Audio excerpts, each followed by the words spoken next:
Hello guys, this is your friend and we are back with a new fanfic. Which is what if Naruto was neglected by Kakashi but trained by Jiraiya, Kurenai, Guy, and Ebisu. Part 3. And if you enjoy this fanfic then please press the like button and subscribe to my channel for more fanfic like this. And now let's start the fanfic. Flashback start. So now here she was sitting in the stands with a frown since she had heard about her son's run-in with Orochimaru and the subsequent curse marking. Naturally, she had demanded he be given protection and the highest grade seal that could be used to contain it since Sasuke was still young and in a moment of anger could draw on the curse seal and succumb to the effects of Orochimaru's influence.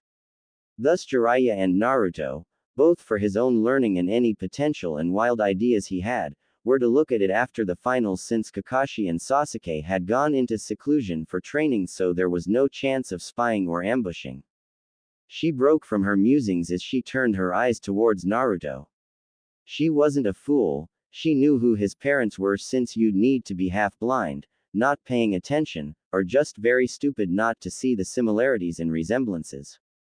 Flashback end. Let's part 3 start. It made her smile to see her friend's son showing his skill and power. It also didn't hurt that she liked what she saw of his body too. Makoto had never been one to hide or be subtle about certain things. If she found someone hot then she flat out admitted it and wouldn't be embarrassed about it either.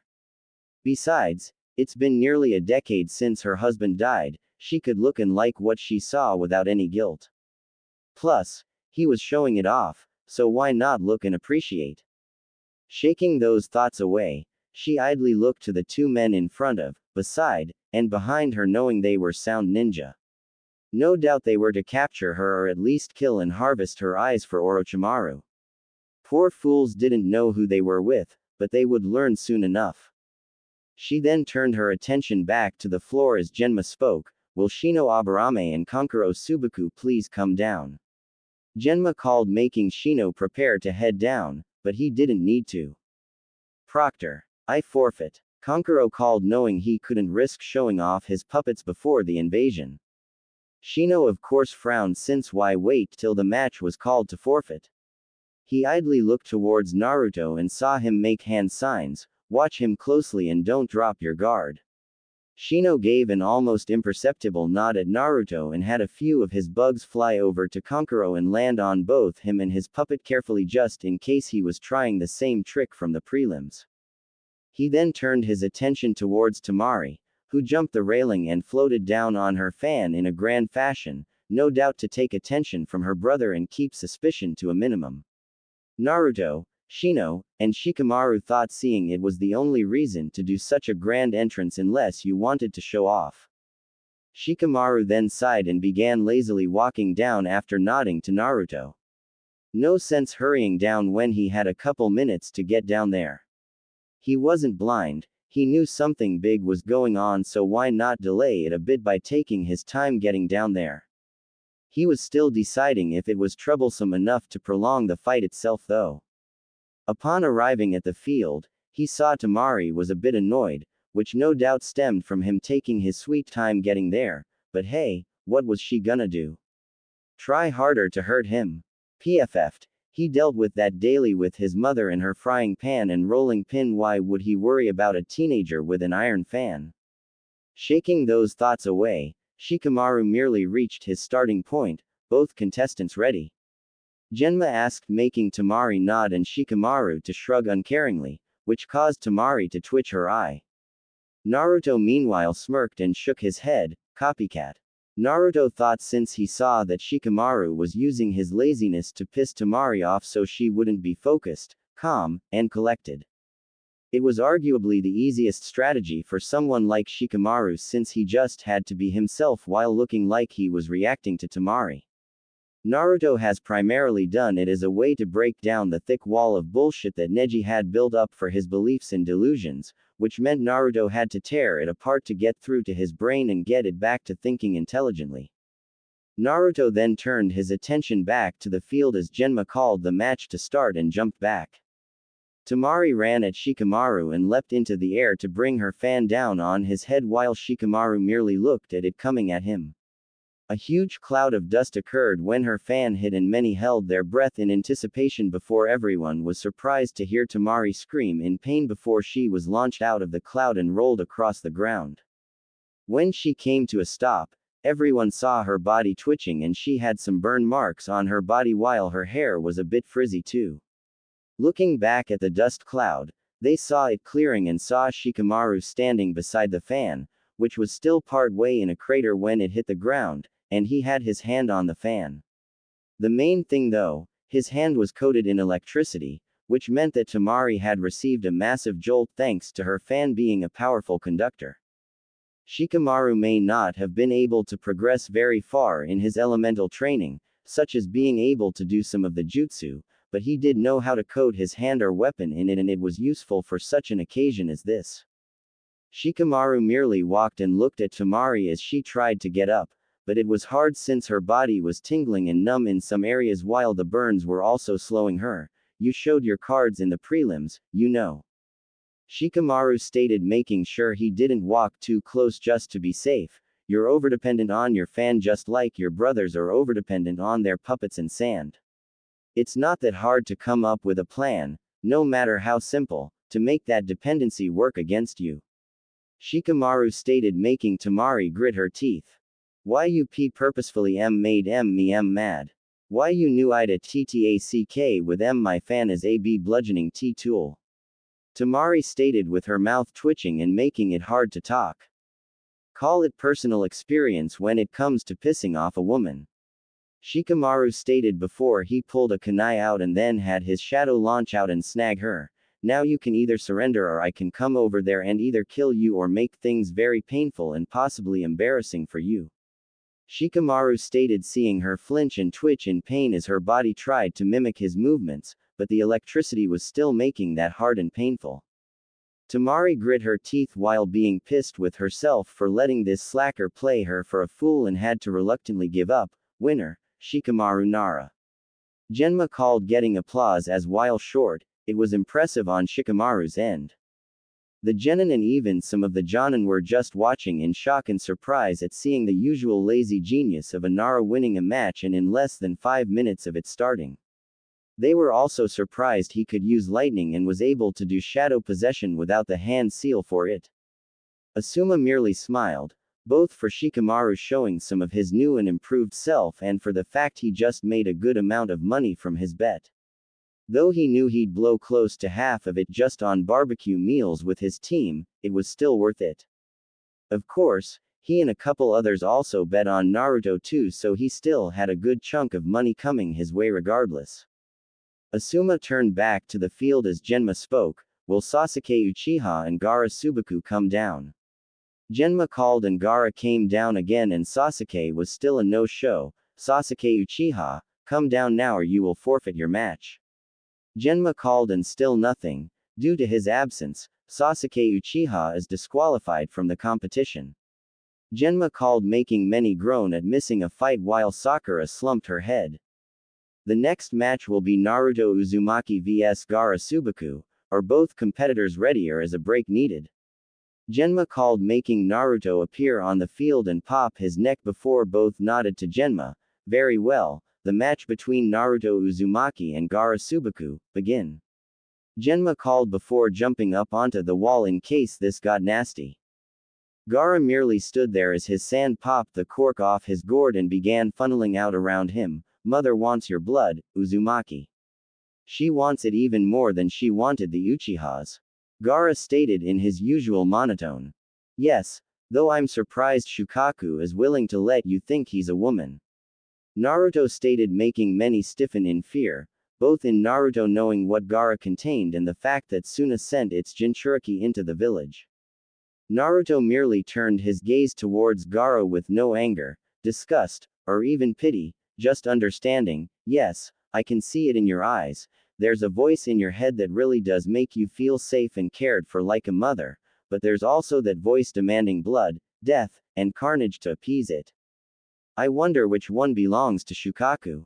Naruto stated, then asked, making Gaara frown before he sent the sand at Naruto, who merely sidestepped and swiped through it while coating his hand in wind chakra causing the sand to scatter. See. The sand you attack with has to be told to attack, while your inner amount of sand protects you without you even knowing of a threat. Naruto stated as he had seen it in Lee's fight. Lee was too fast for Gaara, but the sand would still react and protect him. Gaara merely frowned further before gripping his head in slight pain. Shukaku's getting annoyed, isn't he? He doesn't like that I'm breaking down his little mother wants blood routine that he's been doing to get you to kill. Naruto stated before dodging the sand again, moving efficiently around the field with little trouble or issue. You know, I had to think this past month on why it was that some of your sand had to be controlled and the rest acted on its own, and for the longest time I didn't have an answer till I learned about your ceiling. Naruto stated, dodging another blast of sand and then some shuriken as Gaara was scowling as his head was hurting. Up in the stands, Kankuro was nervous since not only was Naruto surviving, he was actually egging Gaara on and messing with his head. The fact he apparently knew about the ceiling and what Gaara contained and was still calm and collected didn't make him any more comfortable. In the recovery area, Temari was worried too since no one had ever talked to Gaara and analyzed him like Naruto was doing. She didn't know how Gaara would react or lash out. However, everyone's thoughts in the fight were interrupted by a swirl of leaves and two people appearing. Gaara merely frowned and recalled his sand while Naruto stood there with a bored look as Sasuke and Kakashi stood there back to back. Are we late? Kakashi asked Genma with an eye smile, making almost everyone sweat drop, scowl, or faceplant. Not only are you late, but you're so late that we already went through the other first round matches, disqualified Sasuke for being absent, and have already started the next match. Genma stated, shocking Kakashi while Sasuke sighed and pinched the bridge of his nose before they saw Gaara there and then turned and saw Naruto there and grew shocked at the change in appearance. What is Naruto doing here? There's no way he beat Neji.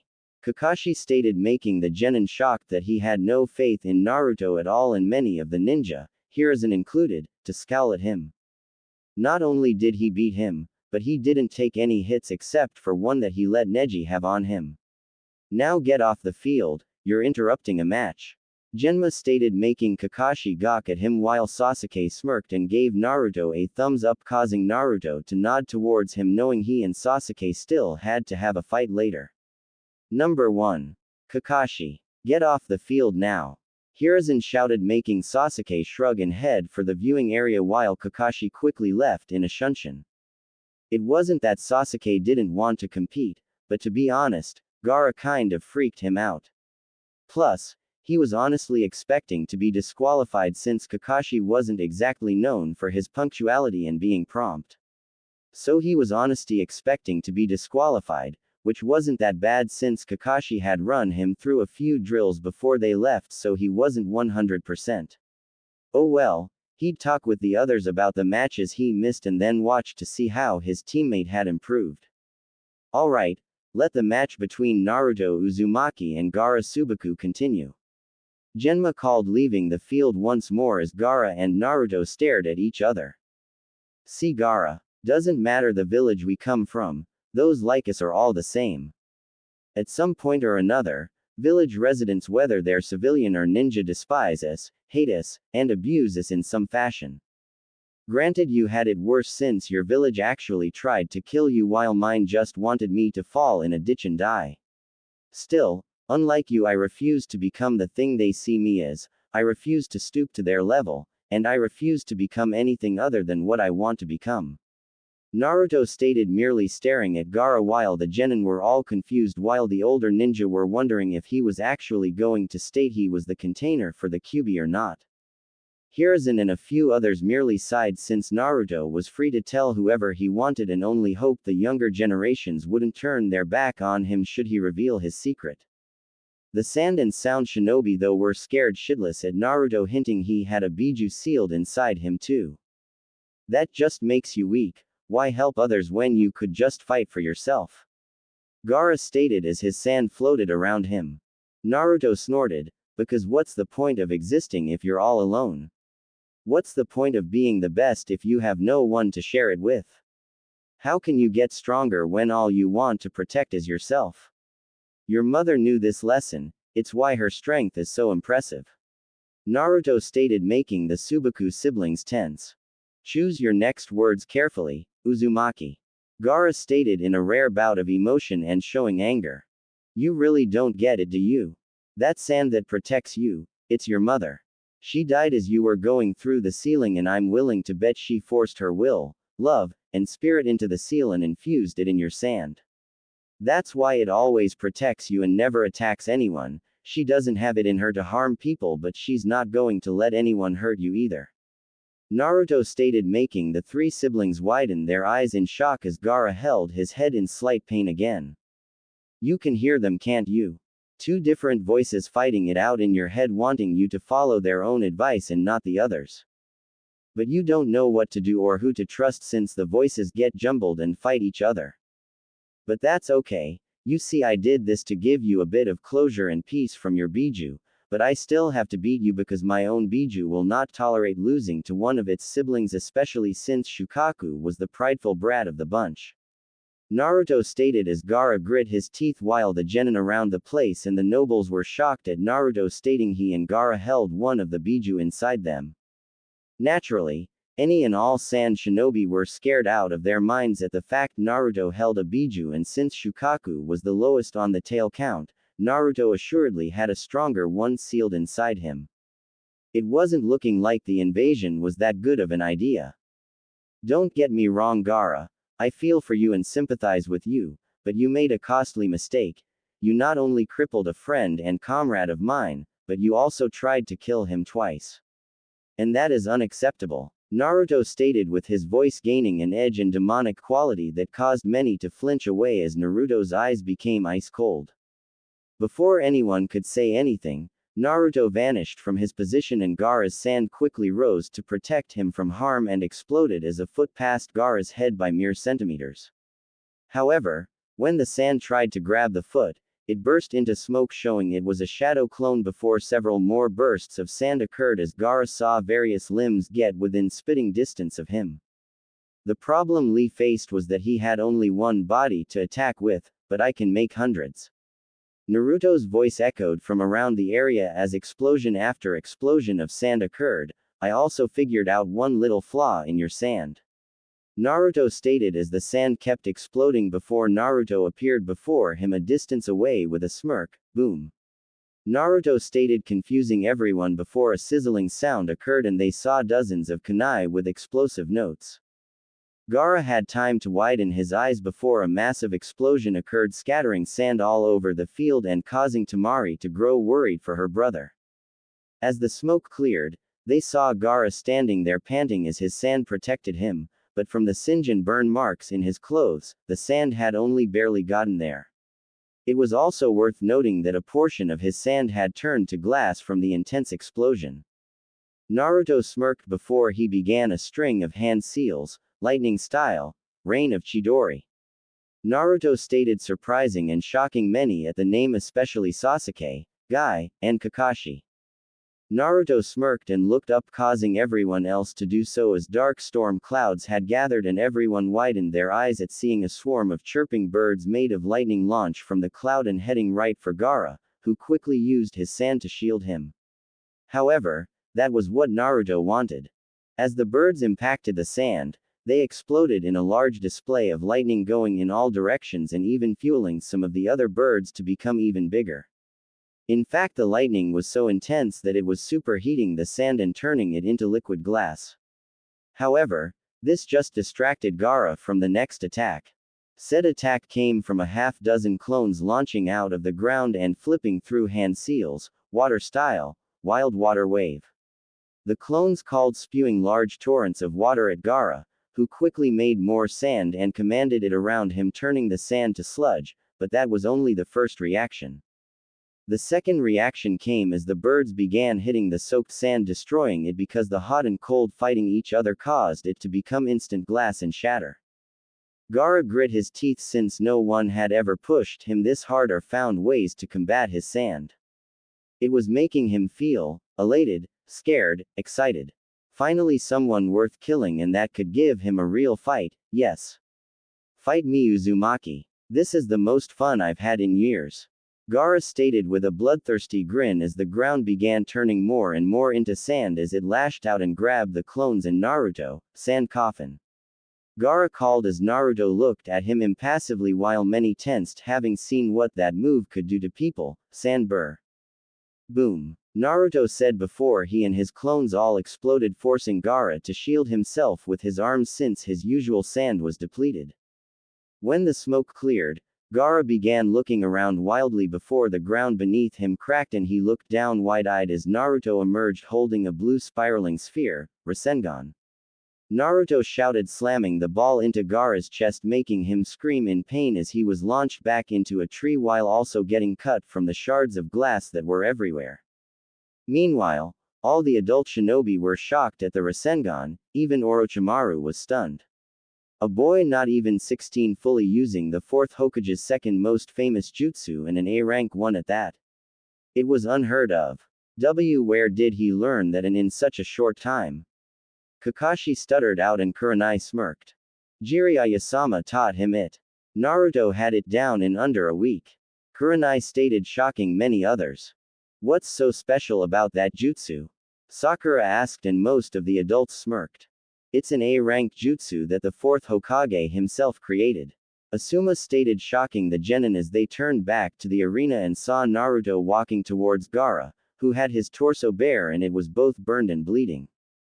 What is this? Blood. It's my blood. Gaara stated before freaking out only to be pinned to the tree by Naruto's hand around his throat and his sand armor was completely gone. No. Stay away from me. Gaara stated in fear as he tried to summon some sand or any strength to resist. You have no more chakra, you have no more sand, you have nothing between you and meeting the Shinigami right now except my whim. Naruto stated lifting Gaara off the ground easily and holding him there as Gaara weakly clawed at his arm and grit his bloody teeth. I want to talk to Shukaku, now. Naruto stated surprising many even Gaara showed his surprise. Either let him out or I'll beat your face in until you lose consciousness. Naruto stated making Gaara close his eyes and slowly he slumped over. Just as sand erupted up from the ground, Naruto shocked everyone again by releasing a chakra chain from his back and it quickly ensnared Gaara's body. Everyone who knew of Kushina Uzumaki was stunned and in shock at seeing Naruto use her fabled adamantine chains. It showed to some of the slower people that Naruto had to indeed be a true Uzumaki to use it while some of the smarter and, in the know, people quickly saw the resemblance. Gaara's head rose and showed his eyes were black with a gold shuriken design. Let me go you bastard. Shukaku stated with his own voice and Gaara's mixing since he couldn't get a true possession because of the damn chain around him. Shukaku then turned his head as Naruto backhanded him. Watch your mouth Shukaku. With your partial possession I can kill you simply by ending Gaara's life and you wouldn't return in a year like you normally would. Naruto threatened with a glare as Shukaku, realizing that since he was technically only halfway out of the seal, he'd be utterly screwed if Gaara died right now. Good boy, now I want you to listen very carefully because I'm not repeating myself. Naruto stated making Shukaku nod slightly. You're going to leave Gaara alone from now on and let him sleep. You're only going to possess him if the situation is life or death for him and he can't fight anymore. You're also going to let him hear and speak to his mother without your interference. If I hear even a whisper of you causing him problems again, I will slowly tear you out of your seal and imprison you so tightly you'll beg to be put back in the tea kettle. Naruto stated with his eyes and tone becoming so cold you'd think he had ice in his veins. Why you're bluffing, removing me will kill Gaara.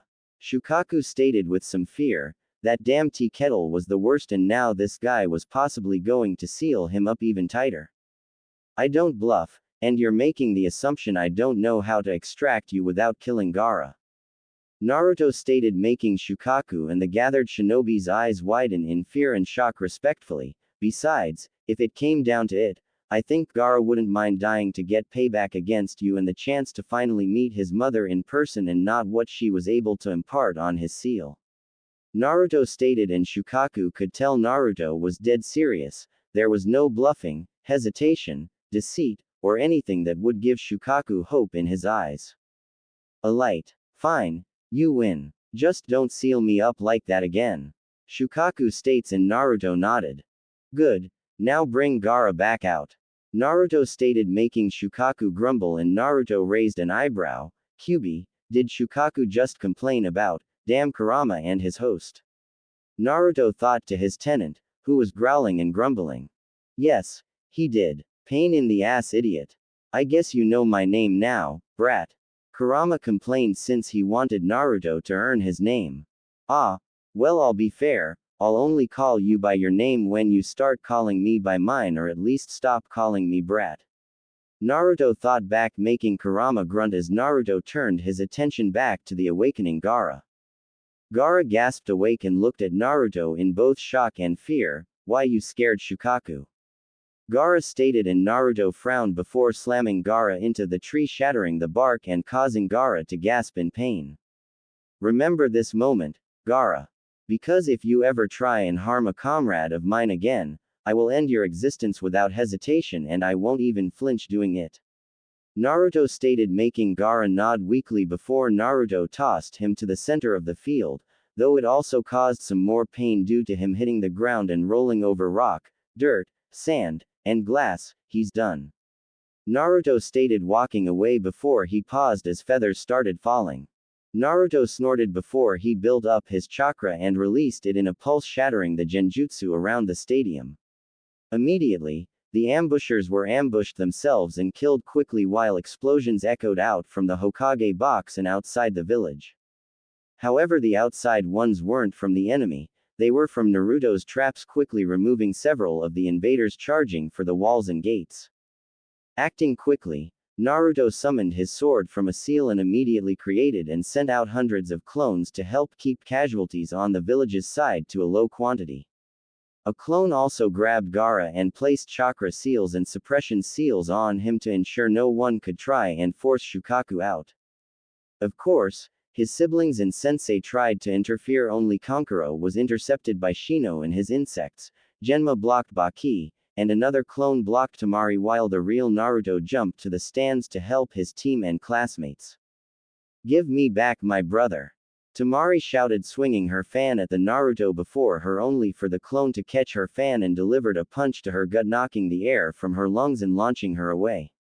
The clone then showed the difference in strength as he bent her fan in half before throwing it and hitting Baki in the back, letting Genma incapacitate him, and a clone quickly scooped him up and put seals on him, while another clone did the same to Temari.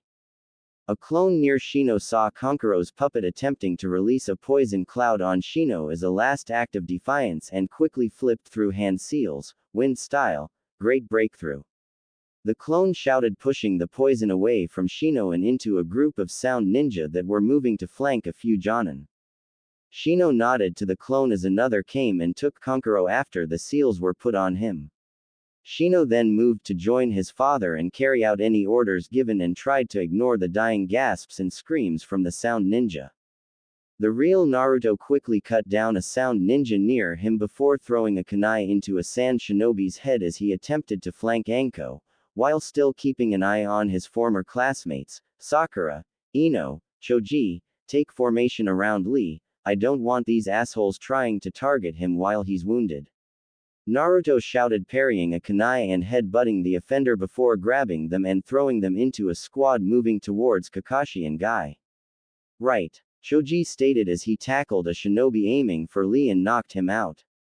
Ino and Sakura quickly moved with him to help before three kunai hit some charging Jonin, taking them out before Anko landed beside them. Keep your wits up, brats. I am not burying any of you, so look sharp. Anko stated, fighting off a few more shinobi. Just as another squad was going to rush them, Naruto appeared in front of them and bisected them with a swing from the Kubikiribocho before he twisted it sideways to block a hail of kunai. Naruto, that sword. Sakura started to say as Naruto kept fighting. Save it for after we live through this. We kind of have a war going on. Naruto shouted as he quickly launched another great breakthrough at a group of enemies, sending them over the railing to the field below. It took a few more minutes before the stands were clear and a few more screams echoed out from outside the stadium. Naruto then created a few dozen more clones and sent them out to help the areas a clone had dispelled in before creating another 3. U3, escort Lee to an evacuation area, then go further support the hospital. You see any straggling clones, send them to the academy, hospital, or Hokage Tower. Naruto ordered, making the clones nod before 2 grabbed Lee and took off with 1 following them. Naruto then turned towards the village and began walking off. Naruto, stay with the group. Kakashi ordered and Naruto waved him off. I have my orders, Kakashi, and I intend to fulfill them. Naruto stated, glancing at him. Kin, stay with Kurenai or Anko, do not go anywhere alone. Naruto ordered, making her nod. Yes sir. Kin stated before kissing his cheek, shocking the genin there before Naruto jumped up onto the stadium wall and flipped through seals before slamming his hands on the ground. Summoning Jutsu. Naruto called as a cloud of smoke occurred and 2 large toads came. One was a large blue toad with 2 swords on his back named Gamahiro, and the other was a magenta toad with a Sasumata staff and a shield named Gamaken. Alright, you 2 know what to do. Naruto stated, making them nod before jumping off. Naruto popped his neck before seeing Jiraiya with Hiruzen facing Orochimaru and the first 2 Hokages in a fight. Naruto frowned before making a mental note to take care of the stragglers before coming back, since Hiruzen wasn't as strong as he used to be. Making a clone, he ordered it to stay and observe to ensure nothing went wrong before he took off. Jumping off the wall and running along the roofs, Naruto came across an Inuzuka female with 3 hounds fending off a squad of 6 jonin, but another group was coming in to flank her.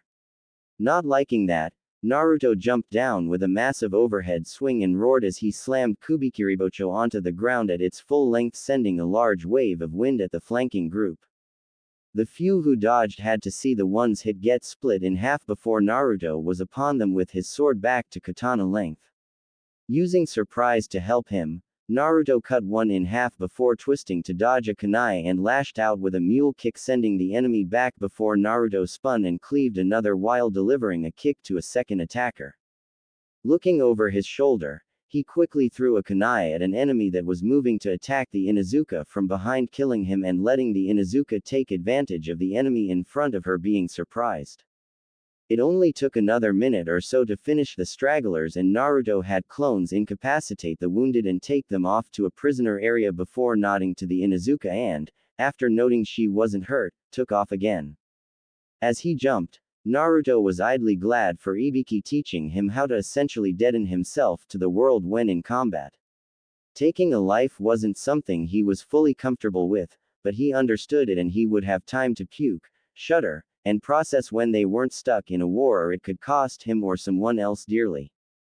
The Inuzuka, who happened to be Hana Inuzuka, watched the blonde go and was surprised at seeing him, since from what she heard, he was the dead last of the academy. However, his fighting and mannerisms didn't show that at all. She'd swear she was looking at a veteran as he fought.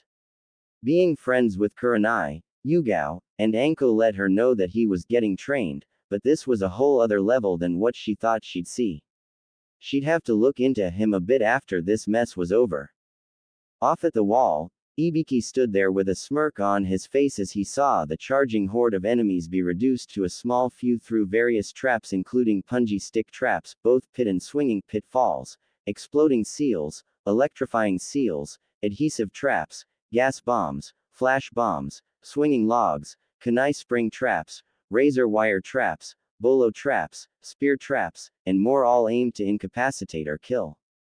The few the traps didn't get had to survive Konoha forces launching attacks and then Jiraiya riding Gamabunta as well.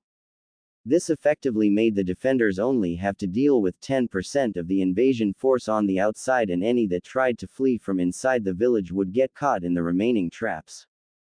Naruto truly lived up to his prankster king of hell nickname that the various ninja gave him from his early years. The different intricacies and layouts just made it impossible not to set off at least one trap if you didn't know where they were. He broke from his musings as a chunin came up. Sir, more than half of the enemy force that made it to the wall has been handled, whether through our own people or the different defenses that Naruto-san set up beforehand. The Chunin reported, making Ibiki nod. Good. Once we handle the rest, I want a portion of our forces to help sweep the village. I don't want to risk enemies staying in the village causing problems for us for Kami knows how long. Ibiki ordered, making the Chunin nod and leave to give the orders. In another part of the village, Hanabi Hyuga was having a bad day as she was trying to fight a Chunin that was trying to capture her while he guards were being attacked by a squad of Jonin and were having difficulty. Currently she was against the wall panting with her clothing having some cuts and blood on them while her opponent was brandishing a kunai with one hand as the other arm was dangling by his side. The problem was that Hanabi was getting tired and wasn't going to last much longer. As the Chunin jumped at her, she instinctively closed her eyes only to hear a gasp and the sound of flesh being pierced.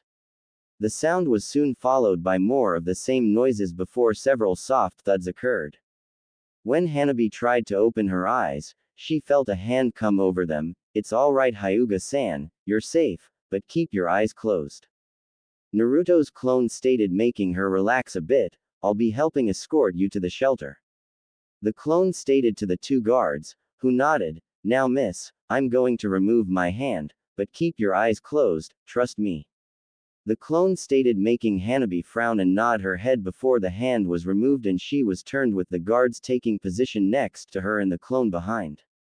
Once Hanabi opened her eyes, the group took off with Hanabi not seeing the dozen or so dead bodies with some being dismembered, decapitated, run through, or stabbed in the head and blood filling the street slowly. The guards would make sure to mention this occurrence to Hiyashi after this was all over. In yet another part of the village, Hinata, Kiba, and Shino were with Kurenai escorting the group of academy students to the shelter while one in particular was being a pain in the ass. Ah, come on. We can fight too. Konohamaru complained as they were led off with Iruka helping keep them together. Konohamaru, enough. You're too young to be trying to defend the village and you're not even a full-fledged ninja yet. Iruka stated, finding Kono to be an almost exact replica of Naruto at that age. Before anything else could be said, a scream of pain echoed out, making them tense before a person smashed through the building on their right and collided with the one on their left. They tensed before seeing it was a sand ninja and he looked to be in rough shape. Son of bitch, sand ninja. Attacking me while I'm helping a kid and tearing my cloak. They heard Naruto grumble as he stepped out from the building on the right and the bottom of his coat was a bit cut up, which only made it a bit cooler since it looked like a flame design on the bottom. Boss. Konohamaru, Moegi, and Udon all shouted as they rushed to him and he chuckled as they tackled him in a hug though he stayed standing. Good to see you three are alright, but you gotta keep moving. Naruto stated as he ruffled Kono's hair. Ah, come on boss, we can help you. We're strong. Kono stated and Naruto smiled before he knelt in front of him and put his hand on Kono's shoulder. I know you're strong, Kono, that's why I want you to go with the others.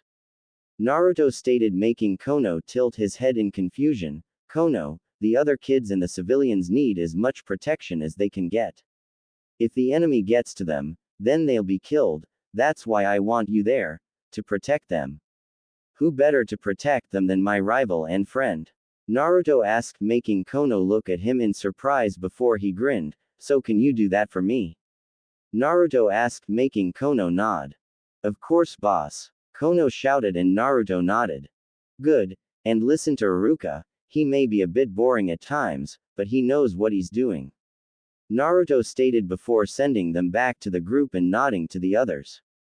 Iruka, Hinata, and Kurenai smiled at the scene while the latter two noted he'd be a good father, which caused both of them to blush at the thought. Everyone, go quickly. Naruto stated, giving a pointed look to Kurenai and Iruka as he saw Akamaru sniffing the air. He's right, let's go. Iruka stated as they began moving again while Naruto waved to the others. However, once they were out of sight, Naruto's eyes hardened and he summoned his butterfly swords. Turning around, he found two squads of sand and sound ninja coming towards him. You're not touching those kids. Naruto stated with an edge to his voice as he readied himself. The shinobi smirked, thinking this would be an easy win, before Naruto leapt at them with a war cry and cut down 2 of them in quick succession. Before the others could try anything, 3 clones dropped in from above and killed them with their swords before throwing kunai into 3 others. Another dropped into the center with a full-length kubikiribocho in hand and swung around, decapitating several, while a few were fast enough to dodge away. However, their relief was short-lived as the 4 clones attacked them, immediately putting them on the defensive.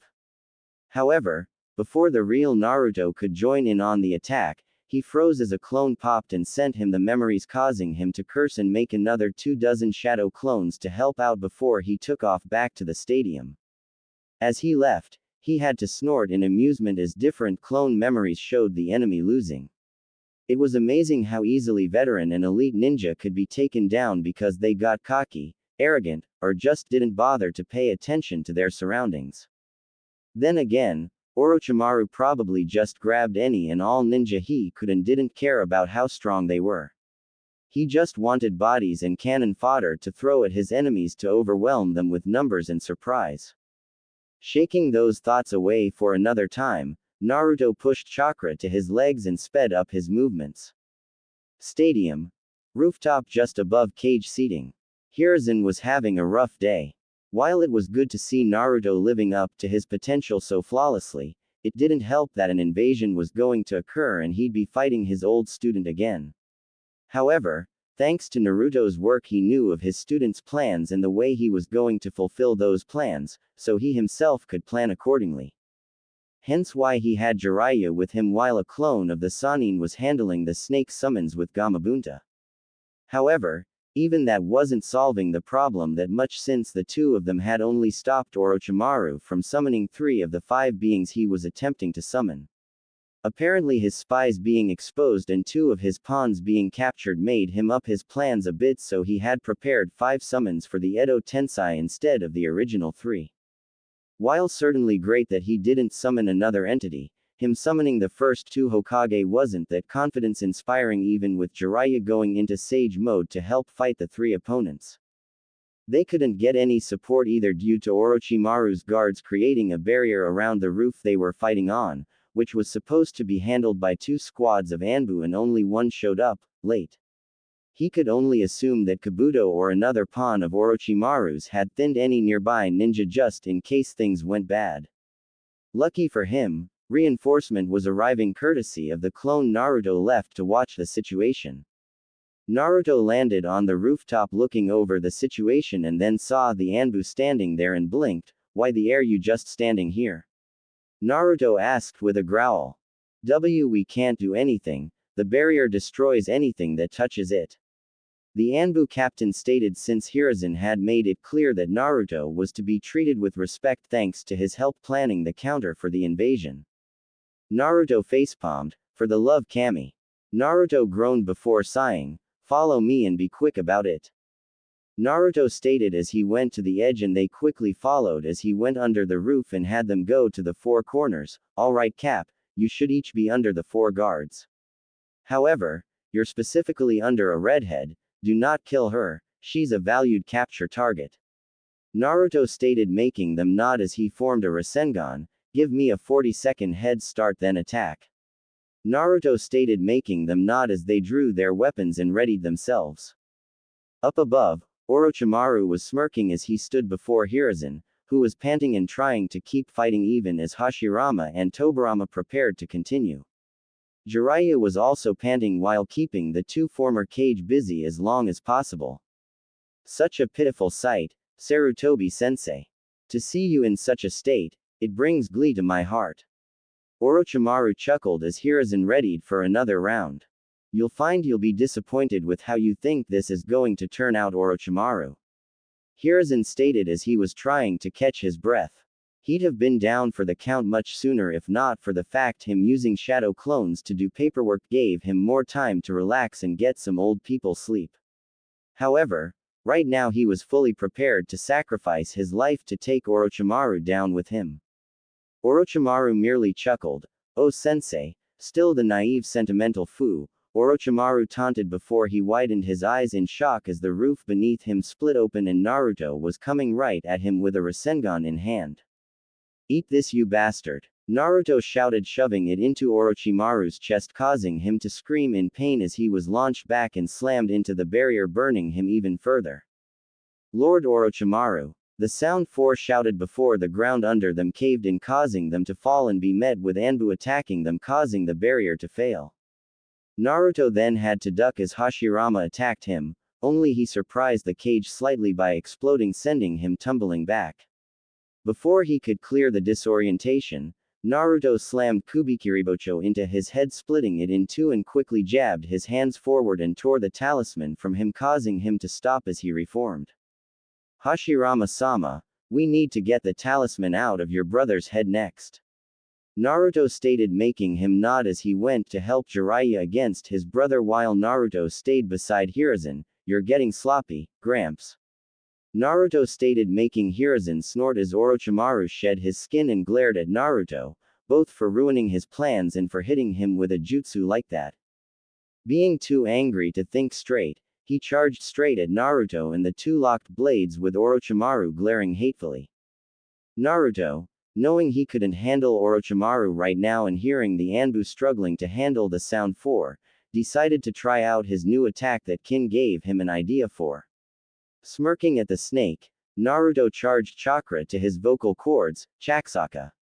Number 2 Naruto shouted before Orochimaru screamed in pain and dropped his sword. Orochimaru was furious at the boy before him, ruining his careful planning, keeping the Shukaku Jinchuriki from transforming, and now keeping him from killing Hiruzen. It was infuriating. As he locked blades with the boy, he was surprised to see the Kubikiribocho in his hand and made a note to take it after he killed the brat.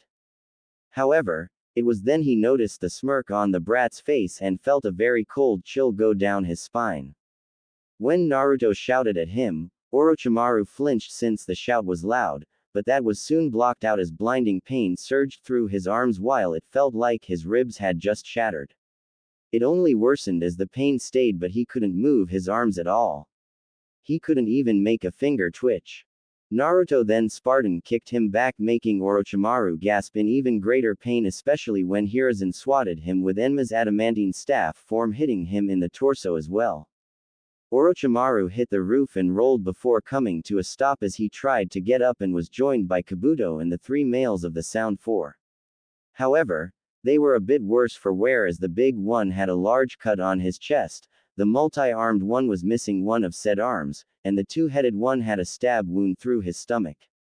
Lord Orochimaru, are you alright? The big one of the Sound Four asked, only to get a glare from Kabuto and Orochimaru.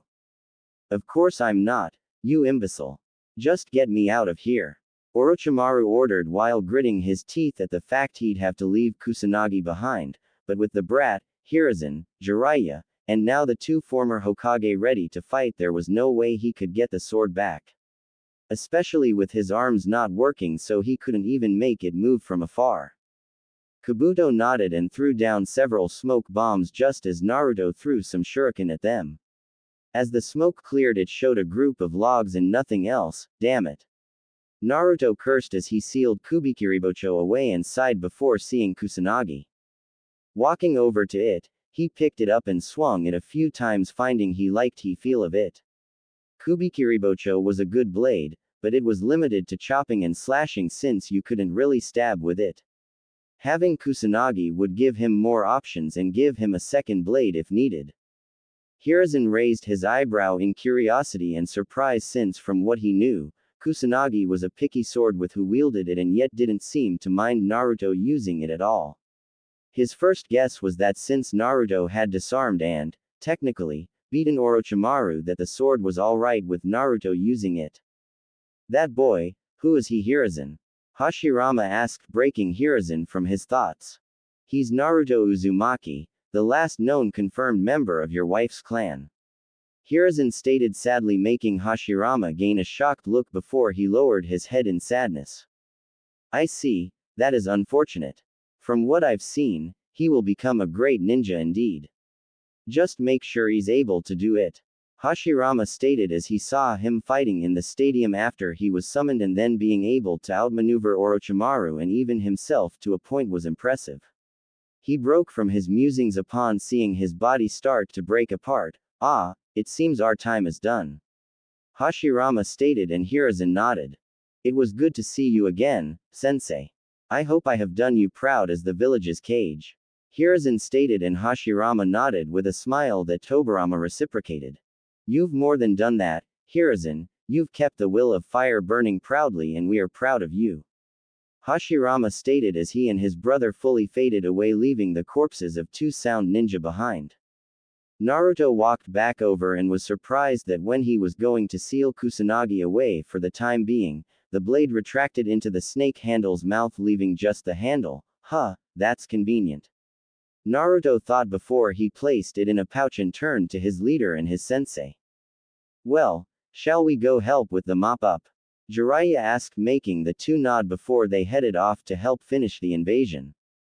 Things would be changing soon, and they'd be for the better, depending on your view of course. Hiruzen sighed as he sat among the councils, idly noting every ninja there was bandaged up in some way from the fighting. Even his old teammates Kaharu and Himura had helped. Naruto's traps had brought down a large number of the invaders, but Orochimaru had brought cheap hired help to spam against the village and ran down the traps a great deal, making the defenders have to fight at least somewhat.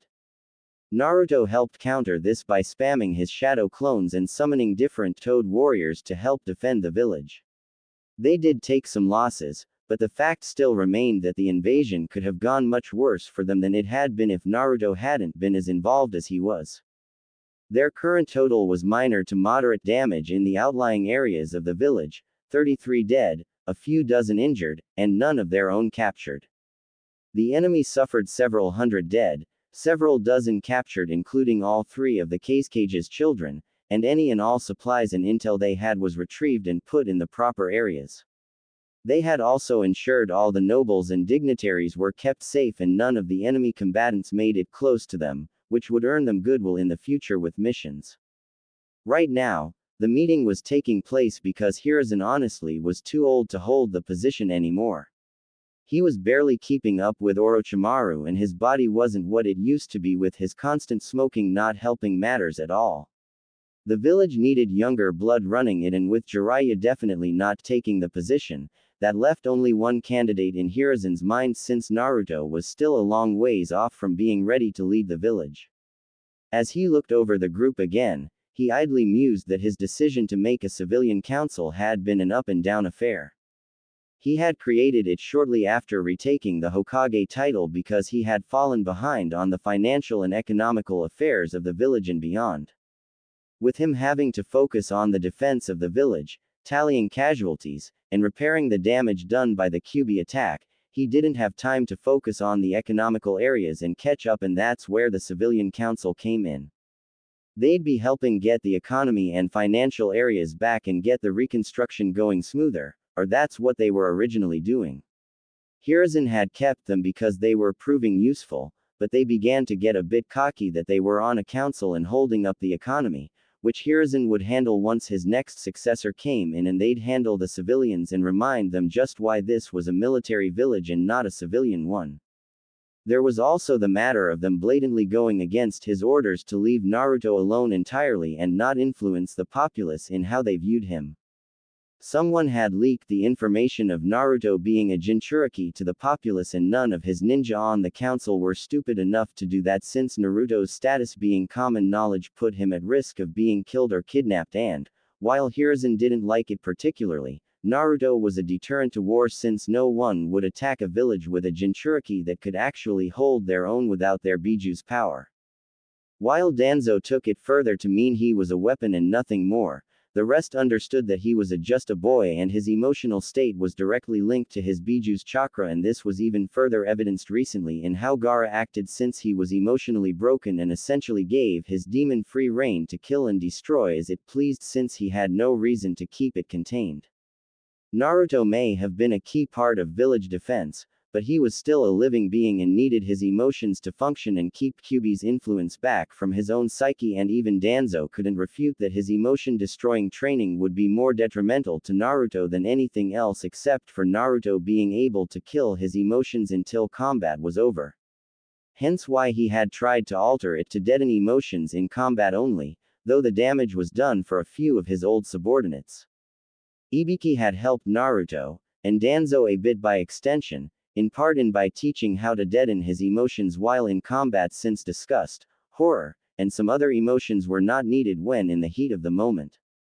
Hence why when everything had settled down, the poor boy had found the nearest bush or trash can and promptly puked his guts up from the various deaths and gruesome kills he had performed and witnessed before regaining his composure. Hiruzen didn't like the current generation having to kill so young, but it was war and unavoidable, and thus why being a ninja wasn't for the faint of heart.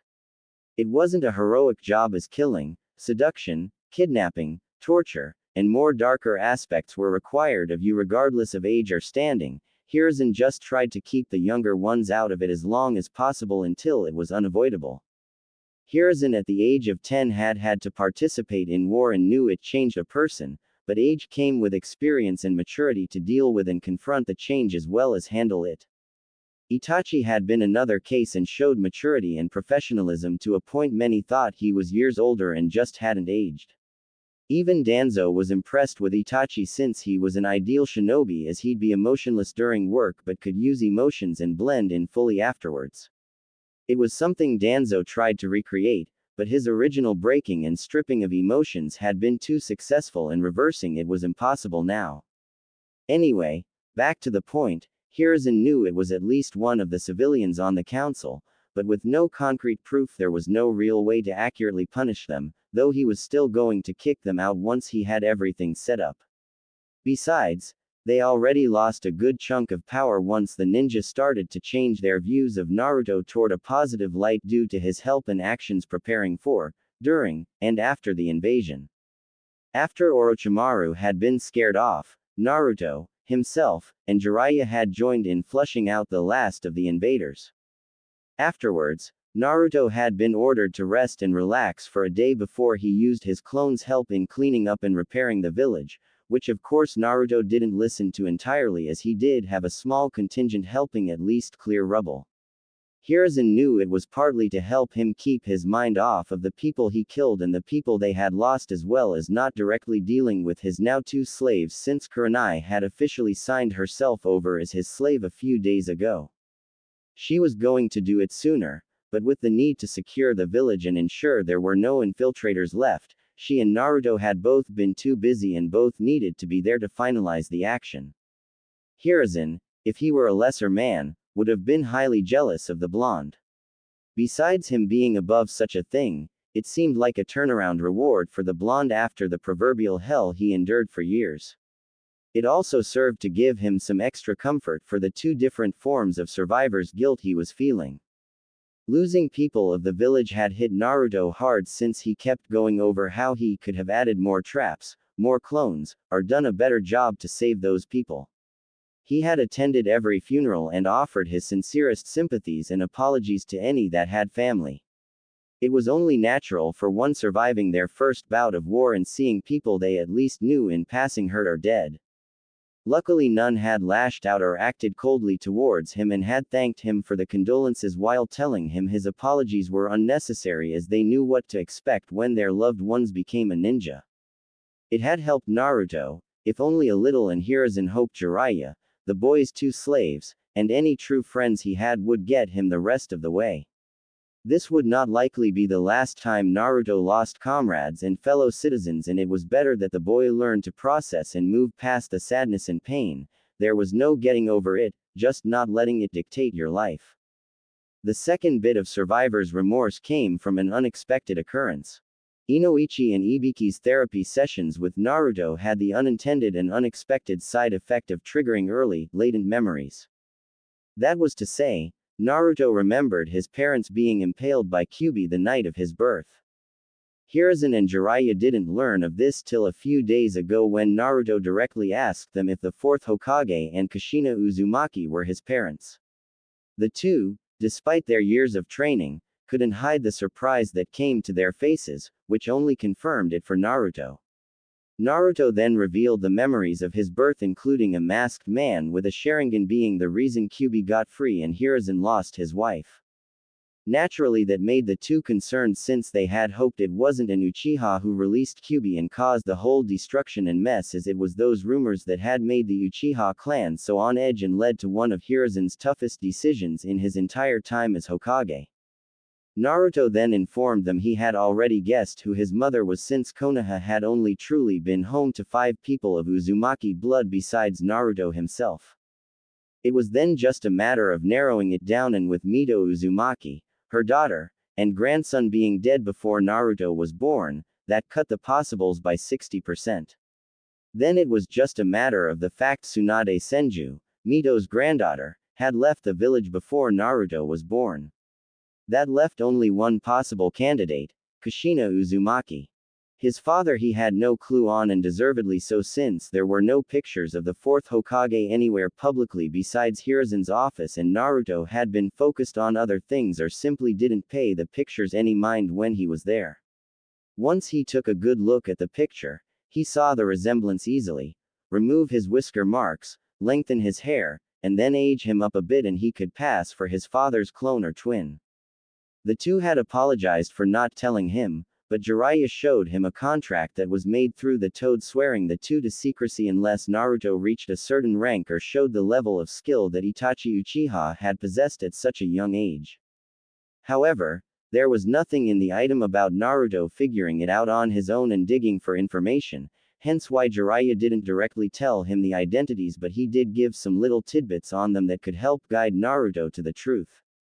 Of course, since Naruto had figured out his parentage, Hiruzen gave Naruto everything except for the Uzumaki compound and clan accounts, since he couldn't take possession of them until he became the Uzumaki clan head.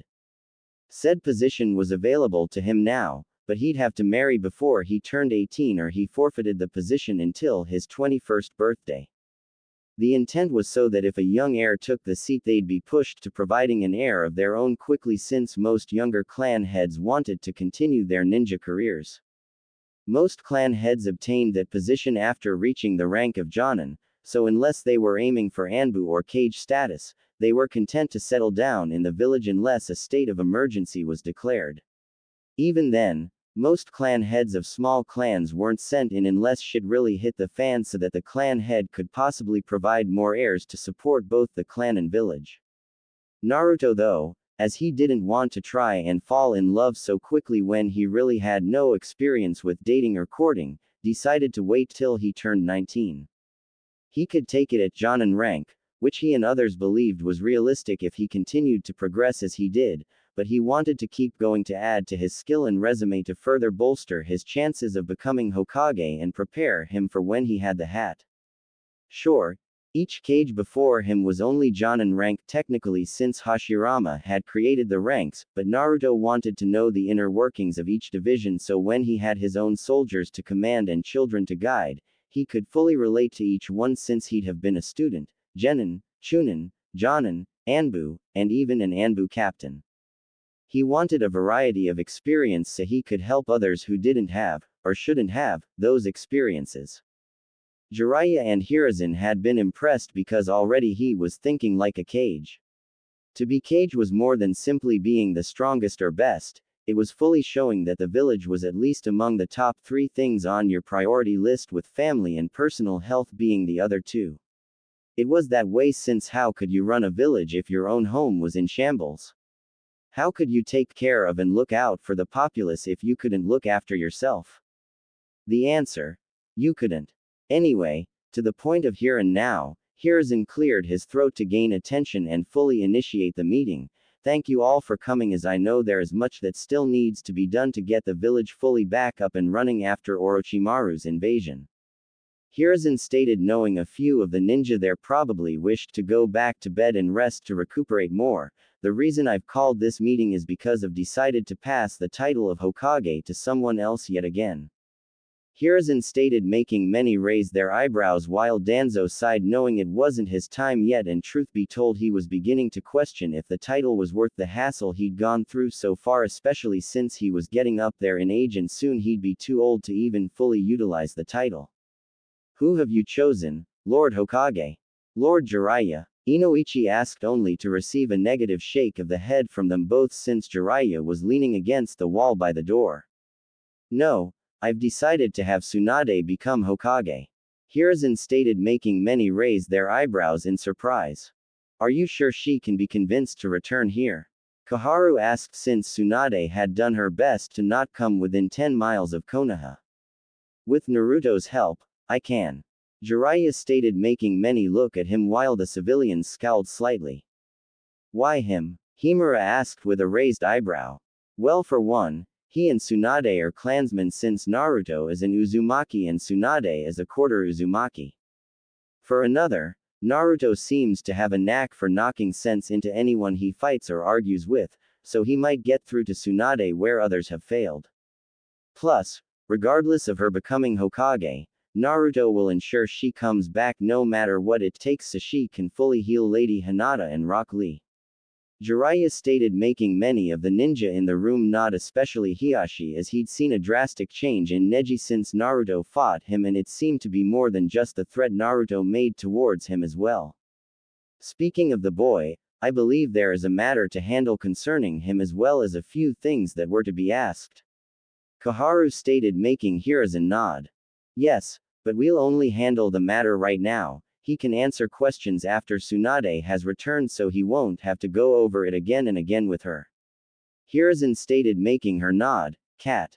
Hiruzen called and Yugao in her Anbu gear appeared. Please go and retrieve Naruto Uzumaki for us.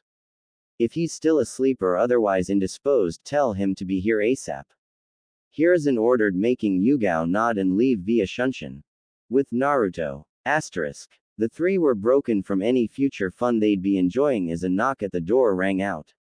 Naruto rose an eyebrow at who would be at his place, but stepped back from Kin and got a pair of workout pants on before going to the door while Kin and Kurenai stayed in the bedroom. Going to the door, Naruto opened it to see Yugao there in full Anbu attire and raised an eyebrow. Cat-sensei, what can I do for you? Naruto asked, knowing he wasn't supposed to address Yugao by her name when she was geared up. Yugao merely stared for a long moment, taking in the muscles and toned body of her part-time student had and found herself enjoying the sight. It was only heightened by the sweat, and other liquids, going down his torso accentuating his muscles. She would have questioned why he was sweating, but if what she could see towards the back was correct, he had just been in the middle of enjoying his two servants as she could see Kin and Kurenai poking their heads out a bit to see what was going on. She quickly shook those thoughts away before they diverged to a perverted track. Hokage-sama wishes you to come to the council meeting room as soon as you can. Yugao stated, and Naruto quirked an eyebrow up before nodding. Alright, give me 15 minutes. Naruto stated, making Yugao nod before she took off and Naruto sighed before closing the door. Turning to his two girls, he smiled softly, join me for a shower. Naruto asked, and the two grinned and quickly went to the bathroom with Naruto following as he grabbed some clothes. He also was glad the girls' seals could keep them from getting pregnant until he was ready. While there were alternatives, the pills weren't always effective and condoms were just as iffy. Not to mention skin to skin felt better from what Enko unashamedly told him, and he had to agree after what he just did. Plus the idea of a piece of rubber being around his didn't put pleasant thoughts in his head, nor the thought of chafing on himself or his lover should he get a bit more forceful. No, seals were much better in every case, and he idly wondered why no one had made a birth control seal to have put on instead of risking pregnancy with the less effective methods. He'd have to look into that later when he didn't have other matters on his mind, counting the two beautiful women taking him into the shower. 15 minutes later. Council meeting room. At 15 minutes on the dot, Naruto walked into the council meeting in his Chunin exam gear, except now with a navy blue Henley shirt, black ninja pants with a red skull on the left knee, and black boots. The only thing missing was his coat, which he had loaned out during the invasion and had yet to get it back. Naruto moved to the center and nodded in respect to the clan heads and elders while merely glancing at the civilians before he stood at attention. Genin Uzumaki reporting as asked. Naruto stated professionally, making Hiruzen smile at the change he had done to himself over the month. At ease. Hiruzen stated, and Naruto relaxed his stance. Genin Uzumaki, due to your actions in defense of the village both before and during the invasion, it is with great pleasure that I promote you to the rank of Chunin effective immediately. Hiruzen stated, making Naruto smile in happiness while everyone noted the civilians scowling or frowning. I accept, Hokage-sama, but I would prefer to keep my custom jacket if it's all the same to you.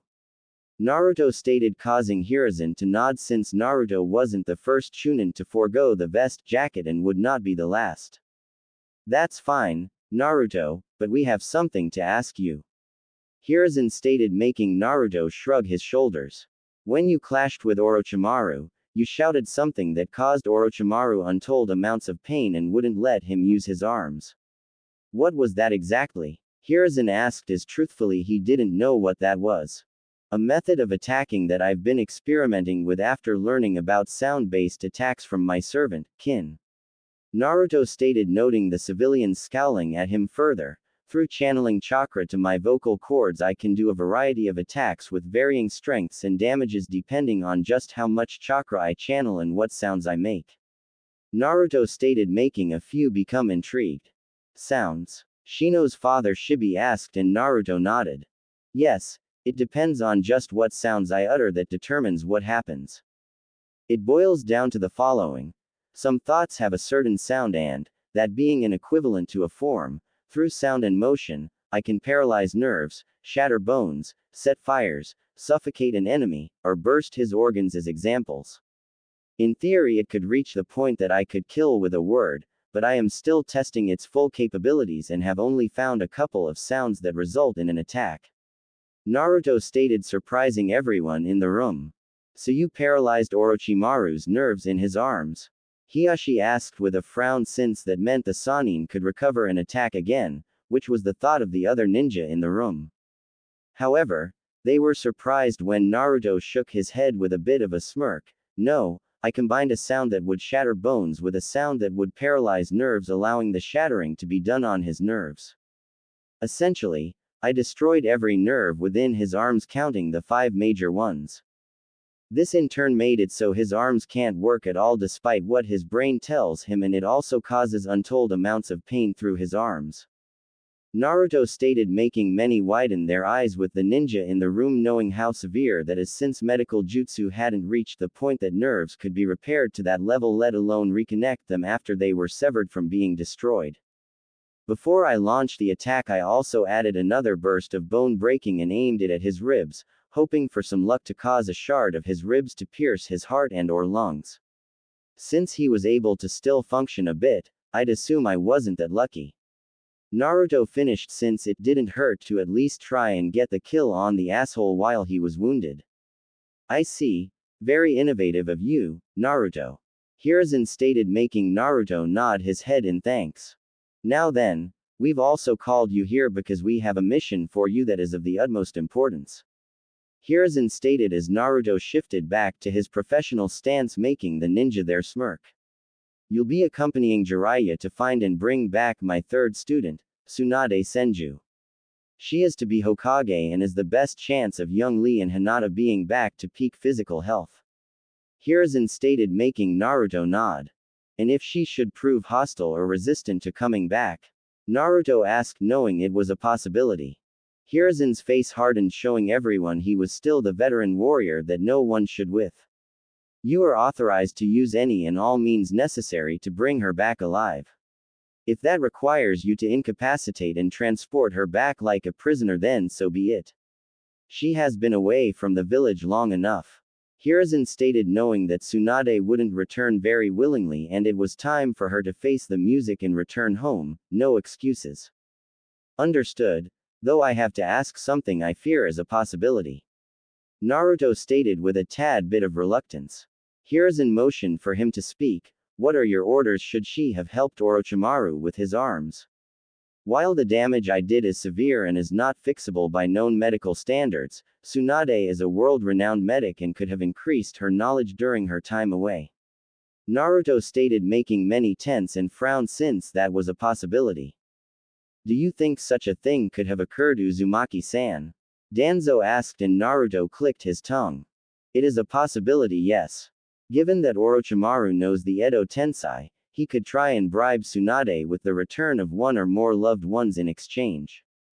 There's also the possibility of him taking her companion hostage, as Tsunade is known for traveling with a younger woman and thus can be leveraged into it.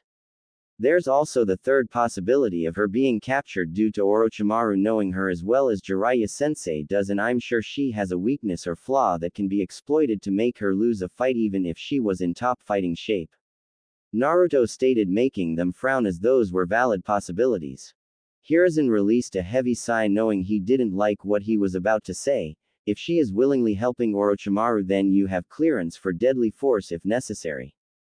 While it pains me to have to give such an order, I cannot put one student above the needs of Konoha, and her actions would be treasonous. Furthermore, we can't let the threat of the two continuing to work together stand against Konoha. Hiruzen stated with many nodding. Even Jiraiya knew his Heim would have to die if she did something like that. Then I request Shino Aburame, Neji Hyuga, Tenten Higurashi, and Kurenai Yuhi join me and Jiraiya sensei on this mission. Naruto stated, knowing that not only would the help be good, but Kurenai kind of had to come. Why would you need another 4 ninja to join you, Naruto-san? Shibi asked in curiosity. Tsunade is a Sannin and, while I'm sure she hasn't trained that much anymore, is still a very powerful threat. Plus there is her companion, who I believe is also her apprentice, meaning she's deadly in a fight as well. If it's just the two of them, Jiraiya sensei and I could possibly handle it, but Shino and Neji can each help incapacitate them via their clan methods. Hinata can't go due to her injuries not letting her travel or fight. In my understanding is that many other capable Hyuga are either incapacitated or out on missions. Tenten is a major fan of Tsunade and thus would know as much about her way of fighting as Jiraiya sensei does, thus she can help with keeping Tsunade contained. There's also the fact that she's a long-range and mid-range fighter, while Tsunade is a close-range fighter and thus she can keep Tsunade's attention when needed. Kurenai is because her genjutsu skills could trap the two in an illusion long enough for one of us to strike and end the fighting. Of course, this is also under the assumption we won't have to fight Orochimaru and any guards he brings along. Naruto stated, making many nod at his logic and planning. Shouldn't we send others too then? Inoichi asked and Naruto shook his head. No, bigger group means bigger chance of being seen and Tsunade could slip away before we even catch a glimpse of her. While the group is a bit big, Neji, Shino, Jiraiya sensei, and myself all have ways to scout from afar without being noticed easily. Thus we can find her before we even set foot in a town. Naruto stated, making many nod while Shikaku was impressed with the well thought out plan. However, they all raised an eyebrow as he sighed. There's also the personal matter for Kurenai having to go. Naruto stated, looking directly at Hiruzen, who nodded while Jiraiya had a perverted grin on his face. Due to the seals, Kurenai had to be in close proximity to Naruto for at least a week to finalize the bond. Thus if Naruto was leaving the village, Kurenai had to come along. To the side, Sume Inuzuka blushed a bit, already guessing some of the personal matter as she could still smell the stench of Kurenai's scent, and another female's scent on Naruto's body despite the fact he showered. It had been a while since she smelled such a strong amount of, and the fact it was coming from a boy a little older than her son made it more surprising and a bit hot. Very well, your request for additional members for this mission is approved. I will leave it to you and Jiraiya to inform them. Hiruzen stated, making both men nod. Dismissed. Hiruzen stated and Naruto started leaving, but he paused a moment, making many raise an eyebrow. Something wrong, Naruto? Hiruzen asked and Naruto frowned a bit. Just a question really. Naruto stated and Hiruzen nodded for him to speak. Why the hell are the civilians here? This entire thing with me was a ninja matter and they have no business being involved. Naruto asked, making the shinobi blink before turning to look at the civilians, who were trying not to make eye contact as they scowled and glared at Naruto. That is an excellent point, Naruto. You can be on your way and we'll discuss this matter right now. Hiruzen stated with a slight edge to his voice that spiked the danger senses for many, and Naruto merely bowed his head and left the room with Jiraiya. Whatever shit the civilians were in for wasn't their problem. Outside the tower, Jiraiya turned to Naruto. All right, I need to get a few things to keep training you while we're gone. Tell your friends that we leave tomorrow bright and early and to pack for at least a month's time. I'll meet you at the gate tomorrow. Jiraiya stated, making Naruto nod since he knew Jiraiya was also going to go and perform his own brand of stress relief, meaning peeping on women. See you tomorrow, Jiraiya-sensei. Naruto stated, waving him off before heading to the nearest area he'd find one of his companions, which happened to be the Hyuga compound. Upon arriving, the guards nodded to him and he did so back. I need to see Neji, is he here?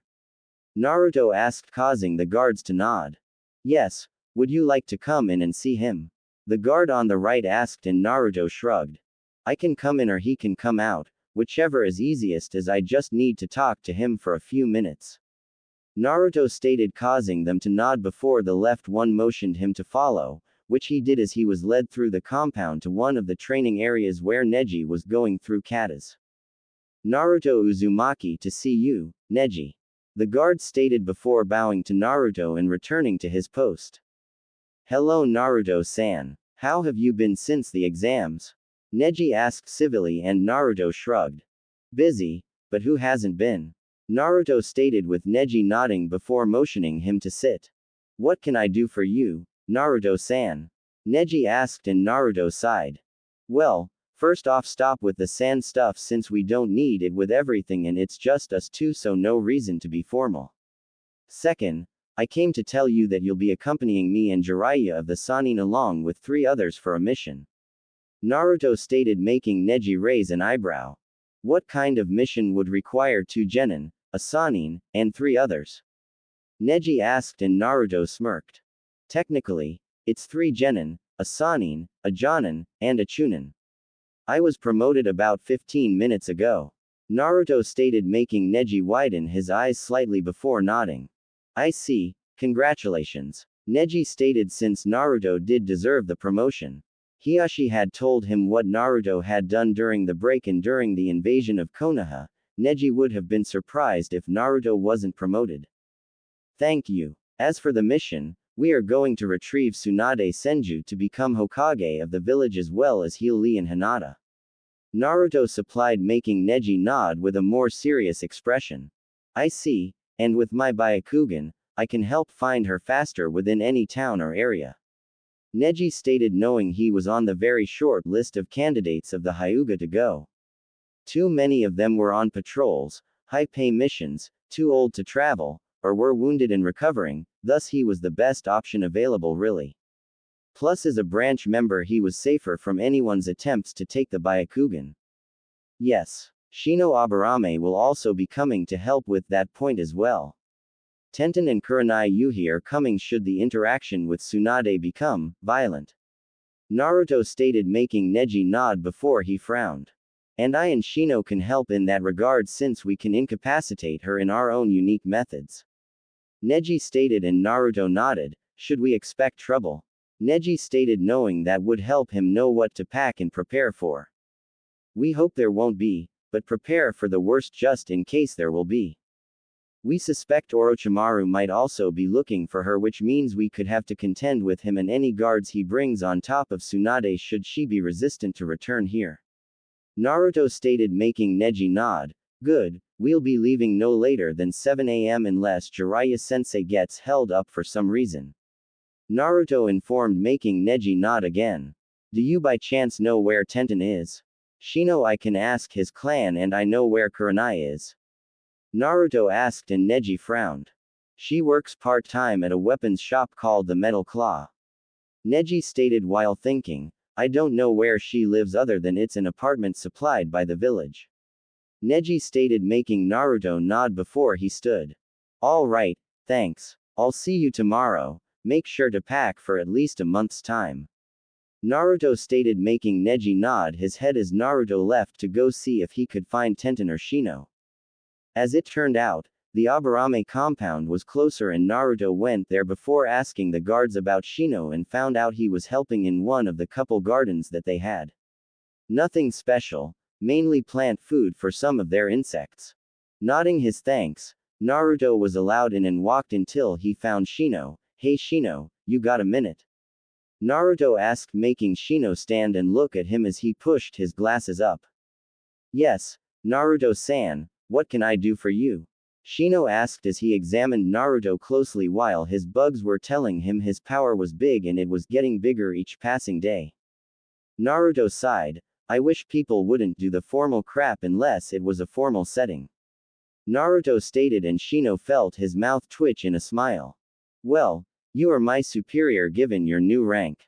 Shino stated, making Naruto raise an eyebrow. My father mentioned in passing that you were a chief candidate for becoming Chunin. It is only logical that you were given the rank. Shino clarified, making Naruto nod. Ah, well, I came to tell you to pack for at least a month's time and be at the gate by 7 a.m. to go on a mission with me, Jiraiya of the Sannin, Tenten, Neji, and Kurenai Yuhi. Naruto stated, making Shino raise his eyebrows. This mission must be important for a squad like that to be sent. Shino stated while also hearing his bugs mention the smell on Naruto as well. Yes, we are to find and bring back Tsunade Senju to become the next Hokage. I won't explain the team dynamics as I'm sure you've already plotted it out in your head. However, the variables you also need to account for is that Tsunade won't want to return to the village and Orochimaru and some guards may also make an appearance. Naruto stated, making Shino stiffen since that wasn't good at all. I see, I will have to prepare more than I usually do as we will not only be possibly fighting a renowned medic nin but also Orochimaru and his soldiers. Shino stated, making Naruto nod. Incidentally, does Kurenai sensei coming have to do with the scent on your body? Shino asked, and Naruto stiffened this time before sighing. I need to get better soap. Naruto mumbled to himself. Look, I'll explain it when we are gone, okay? I'd rather stall at getting around the village somehow for a while. Naruto stated, and Shino nodded. Thanks, if you have any scouting bugs bring some of them as we may need you, me, and Neji to scout at long distances to find her since she tends to run from anyone after her. Naruto stated, making Shino nod before Naruto bid him good day and left. So that is Naruto Uzumaki? A female voice asked behind Shino, and he nodded. He seems like a respectful young man. The woman continued, and Shino nodded. He used to be more energetic than this. It would seem that quite a few people trained him during the month and helped rein in his hyperactiveness as well as disciplining him and improving skills he had. Shino stated before turning to look at the woman and saw she had smooth skin, pink lips, blacked out full glasses instead of spectacles like an Aburame normally wore, and her black hair was done up in two cones pointing straight up. This was Shiba Aburame, Shino's mother. Good. Diversity breeds efficiency and improvement. Shiba stated, and Shino nodded. Yes, Kurenai-sensei told me to find some more options for training instead of my allies. She pointed out various conditions that me having my allies only would get me killed. The more points she brought up to me, the more I realized our clan and others have become complacent and are no longer trying to find new forms of combat. She suggested I ask Naruto for assistance since if he couldn't help me, then he could point me to someone that could.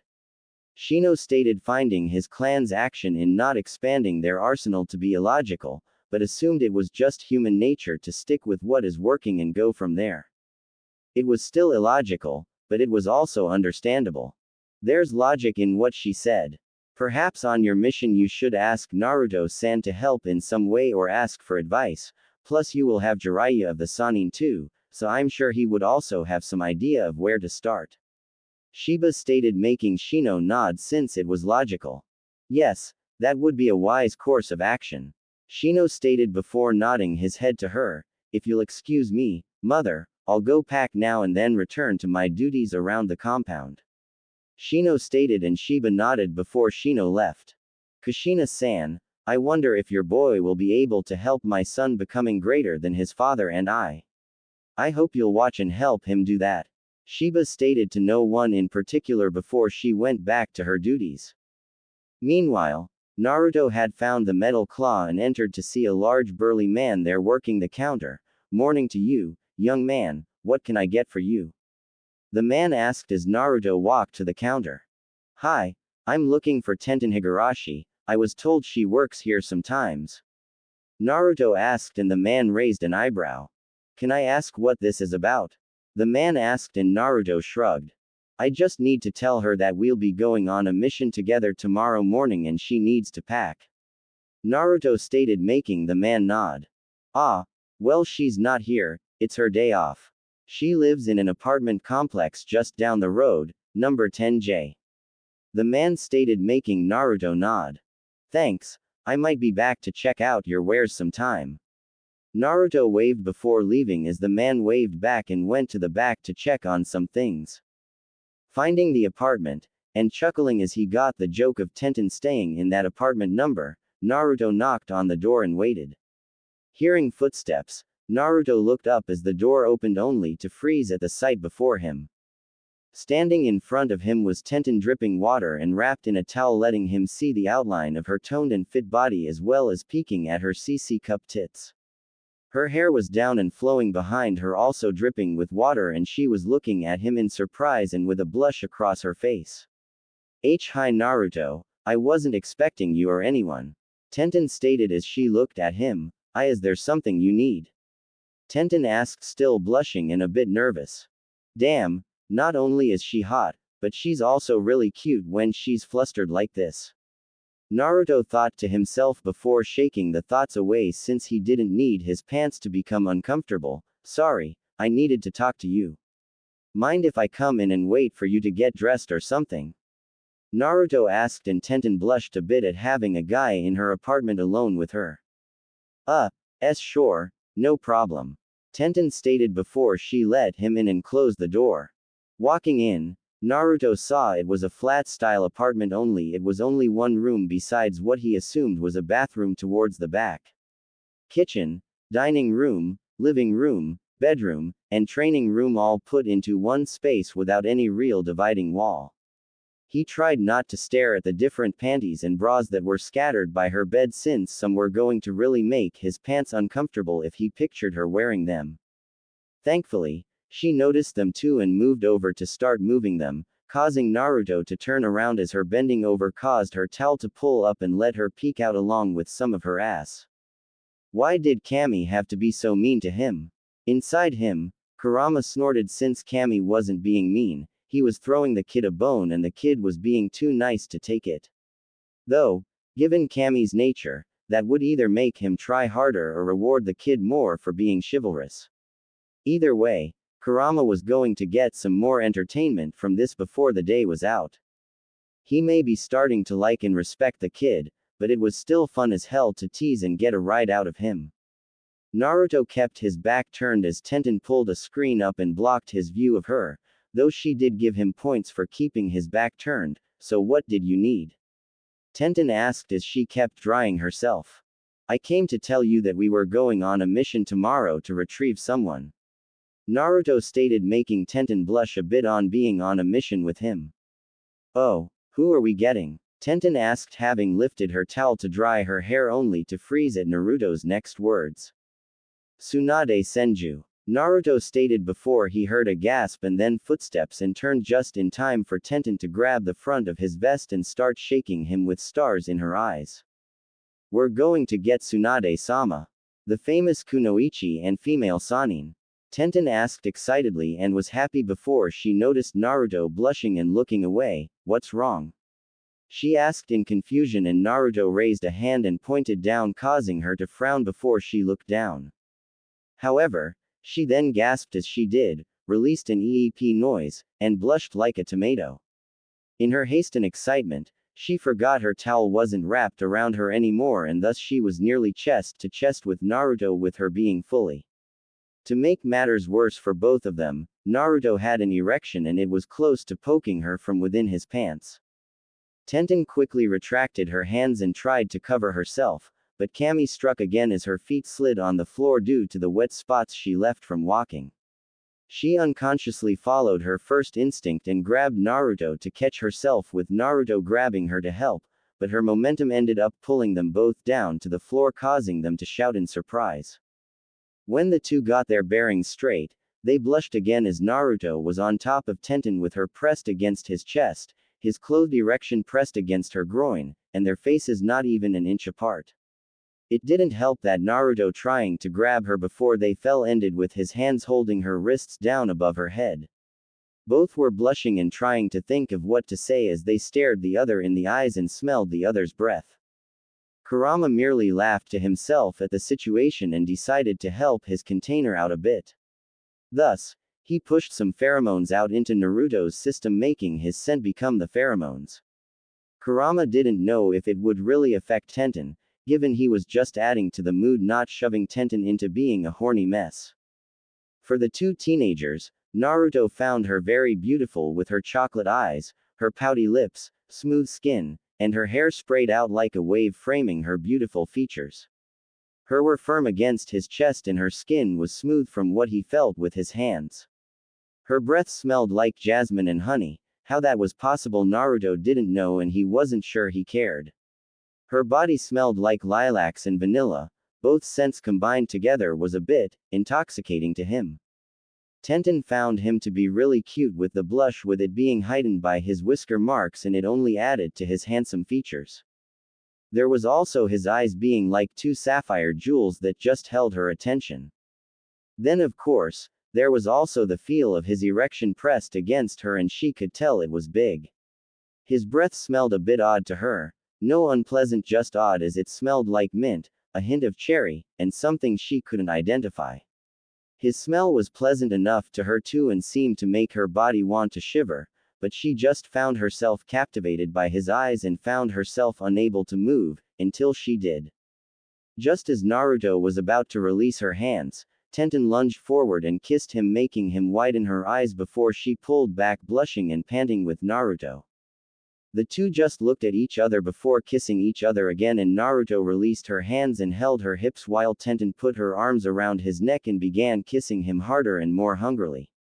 Naruto lifted her up onto his lap and Tenten moaned a bit as her womanhood was now brushing against his clothes as his hands roamed her back and she ran her fingers through his hair. The two felt the other's tongue and then went into the other's mouth, getting more and more of their taste and enjoying it all the more. However, since neither were thinking clearly, neither of them channeled chakra to their lungs or were breathing through their noses, and as such, they needed to break for air. The two merely looked at each other, panting and blushing, but neither looking away from the other's eyes. Tenten shivered as she fully registered his fingers on her bare back and his breath hitting her and flowing down to her, and the warmth he was giving off was comforting. "We should probably get up," Naruto stated, finding his breath coming back to him slowly and was holding himself back from kissing her again. "Why yeah, we should," Tenten stated as she looked at him before kissing him again, and Naruto quickly returned it with his hands now going to her ass and lifting her up with him as her legs hooked around him. Reaching the bed, Naruto laid her down on it and kept kissing her while groping her ass, causing her to moan before Naruto quickly stepped back, panting along with Tenten. Why did you do that?" Tenten asked, already missing his lips and hands. "We need to calm down a minute. I like you, Tenten, but I don't exactly want to just jump into right this moment," Naruto stated honestly, since he was feeling the moment moving there and quickly, and Tenten slowly nodded in agreement. "Why yeah, I guess you could buy me dinner before we did that," Tenten stated, trying to break the moment with some humor, but it only served to embarrass her that she had gotten to first and second base with a guy before she even had her first date. The thing was, she didn't care and really wanted to kiss him again. "I'd be glad to even kiss you again if you like, but I want you to be sure about this before we did anything fully," Naruto stated, knowing that if he got going, he'd really Tenten. Kin had gotten him worked up one time that he had eaten her out for over 3 hours, and Kin had sucked him to orgasm over a dozen times, and he was still ready for more. Tenten deserved her first time to be her choice and not have it turned into a marathon by him if he got too caught up. "Great, because I really want to kiss you right now," Tenten stated while finding her body wanted more and it wanted it now. It didn't scare her at all. It excited her that Naruto could make her feel this way, and only through 2 kisses and little grope of her ass. She didn't even feel the slightest need to cover her bare tits and womanhood. Alright, but you're going to have to wait, we both need to settle down. Naruto stated, making her reluctantly nod. Be ready to leave at the gate by 7 a.m., pack for at least a month's time, and in case we get into a hard fight. Naruto stated, making Tenten nod, and Naruto leaned in and gave her a soft kiss to the lips and then stepped back and left before he took her virginity and possibly more. Tenten flopped back onto her bed and sighed as her body was still hot and horny and bit her lips. She stated before she began playing with herself to thoughts of her new interest. She mentally noted to be sure to pack as soon as she was done and to bring any and all undergarments she had. Though she was tempted to not bring anything and really give Naruto a taste of her. Hey, she may have been a tomboy, but that didn't mean she wasn't active and interested and liked to feel desirable or pretty sometimes. As for Naruto, he leaned against the outside wall and panted as he tried to calm himself. Kyubi, was that you're doing?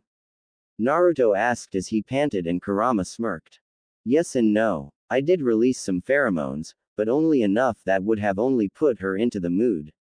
She would have only acted like that if she really did want you that way. Same with your body, it's reacting on its own, no interference from me, that I'm aware of at least. Kurama stated, knowing that using his chakra could have some kind of effect on Naruto, but it was anyone's guess what it was beyond the 3 side effects they knew. Mito and Kushina didn't use his chakra and definitely not during their hormonal years either, so it was a coin toss on what could happen from Naruto having used his chakra twice now. Just no pheromones unless I ask, please.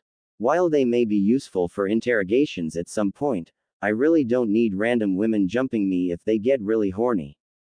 Naruto stated as he managed to calm himself enough to move again and headed for home. May not be up to you, Kit. If I go into a mating cycle, then you're going to be stuck until you get enough relief. I'll warn you if it happens, but you had better just ensure you got at least one female willing to you nearby. Kurama stated, making Naruto groan. Great, great. Naruto groaned as he headed for home. On the bright side, it would appear someone above likes you with the way the women seem to be getting drawn to you. Kurama stated with a smirk. Except I kinda can only marry one and I'd like to have a stable relationship, thank you. Naruto replied, causing Kurama to scoff. Says who? Newsflash, Kit, you're a shinobi, meaning you could be killed at any time and you do things other people frown upon on a daily basis for your chosen profession and you don't care. You're also the last known Uzumaki, meaning if you die so does your clan and you're the son of a kage, which means a lot of people aren't going to care or be able to do anything about what you decide to do. Stop giving a shit what other people will think about you and just enjoy yourself and those that want to be around you. You think Kurenai or kin are going to stop you because you get a date? Are you going to cut them off from feeling you love and pleasure them because you get a date or mate? You've got 2 slaves bound to you and your house from now on. If the girl you try to settle down with can't accept and understand what that means, then she isn't worth your time. You're already in an abnormal relationship by human standards, might as well ride it out and see how many women are actually willing to be with you in some form. You can always settle down later and maybe you'll have more than one wife, who knows? So long as you and those you're with are happy, does it matter what anyone else thinks or feels? Kurama lectured, advised, and Naruto was silent for a long moment. I'll cross the bridge of having a girlfriend or future wife when I get to it. I mean, not like I need to worry about getting married right now, right? Naruto replied, making Kurama give a mental nod. Right, so just enjoy yourself and live a little. I mean, part of your profession includes sleeping with people and then killing them in their sleep, so you might as well get the whole morality thing out of the way in this case. If you meet a woman or girl who just wants some fun, and then do it and enjoy it and keep doing it if the female wants. Kurama stated, and Naruto had to give him that since part of his job was seduction and assassination gigs, meaning there would be loveless occurring for the job and then him killing whoever he had with soon after. Shaking those thoughts away, Naruto arrived home and went inside to see Kurenai in a pair of short shorts and a tank top, and she smiled as she saw him. Hello, Master MPH. Kurenai started before Naruto was on her in a flash and kissing her hungrily, and Kurenai moaned before eagerly returning it. Clothes off, now, Naruto stated as he all but tore her clothes off and then proceeded to take Kurenai on the couch, the floor, the dining table, against the wall, and back on his bed, and added kin to the fun when she came back from shopping.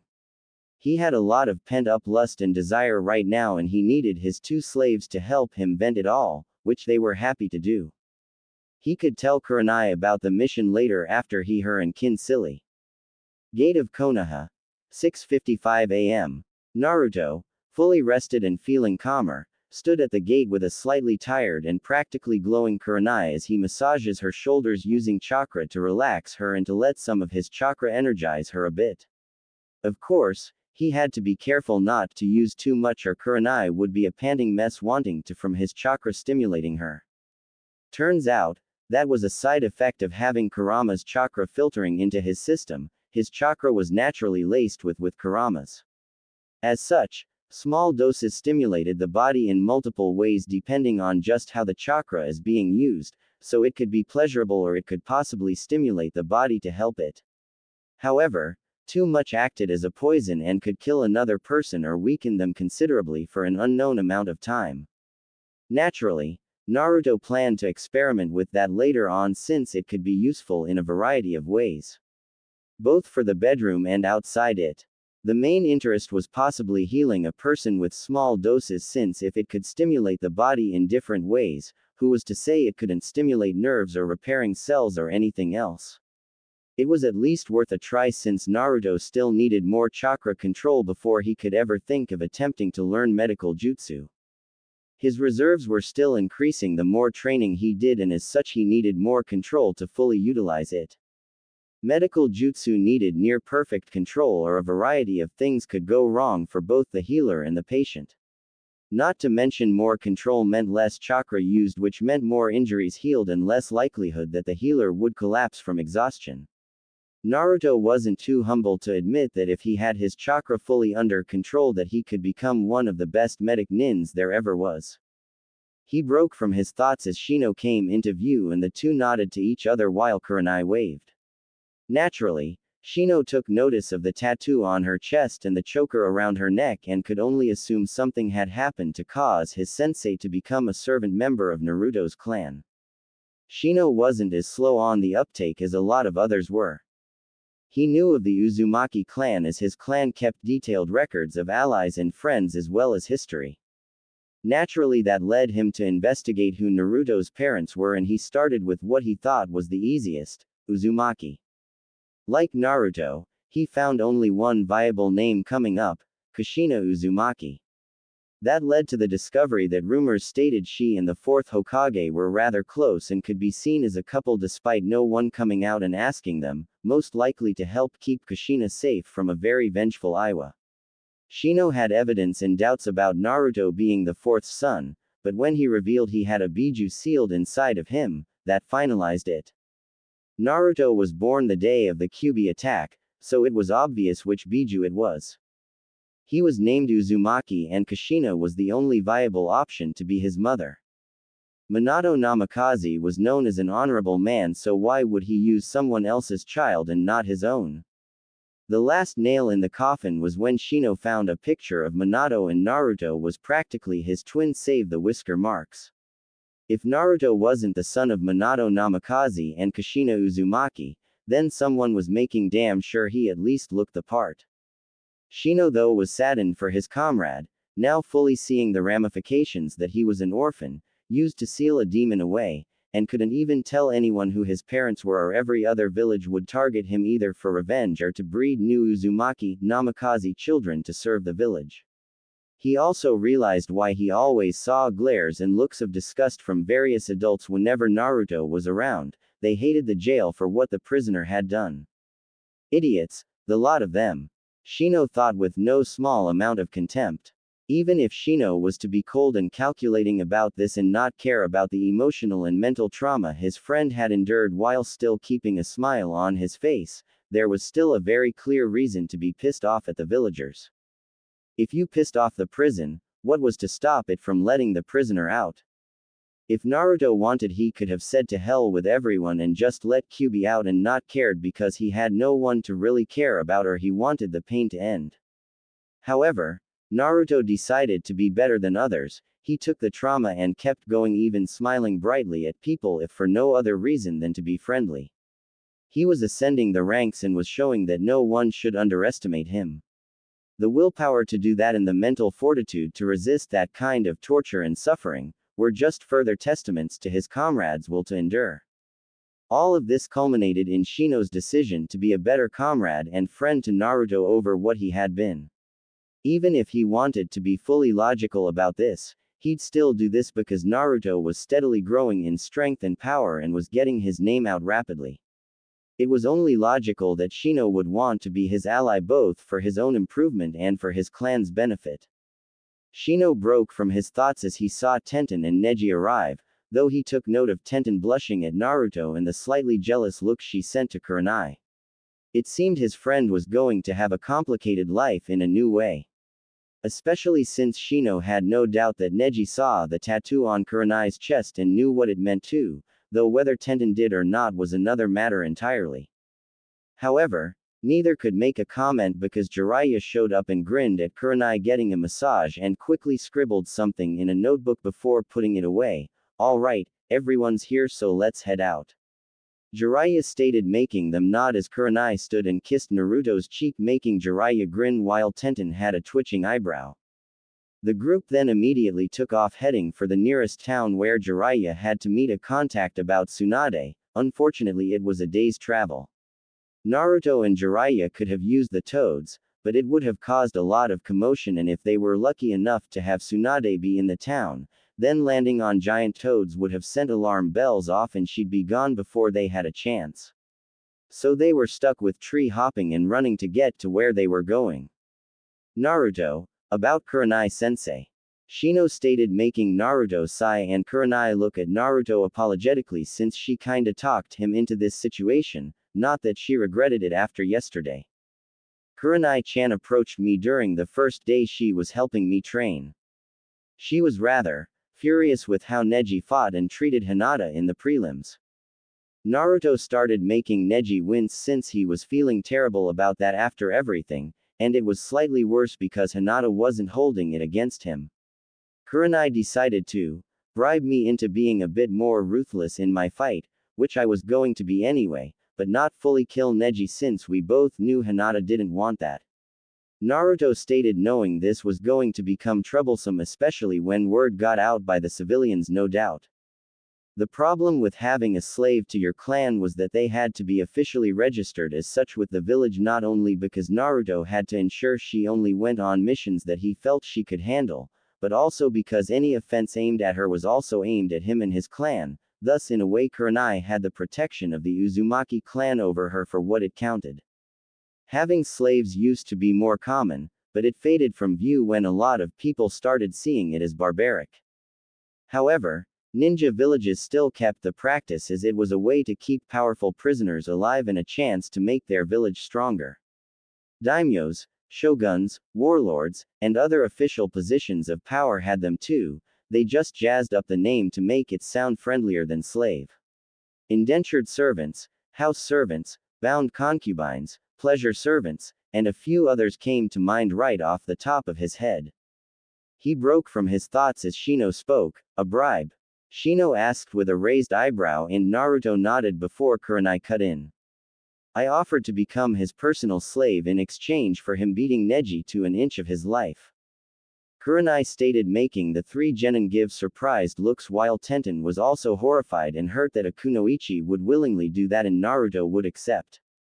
"Naruto was resistant to the idea of me becoming his slave, but I convinced him as it was a form of protection and help for me just as much as it was a possible bonus for him.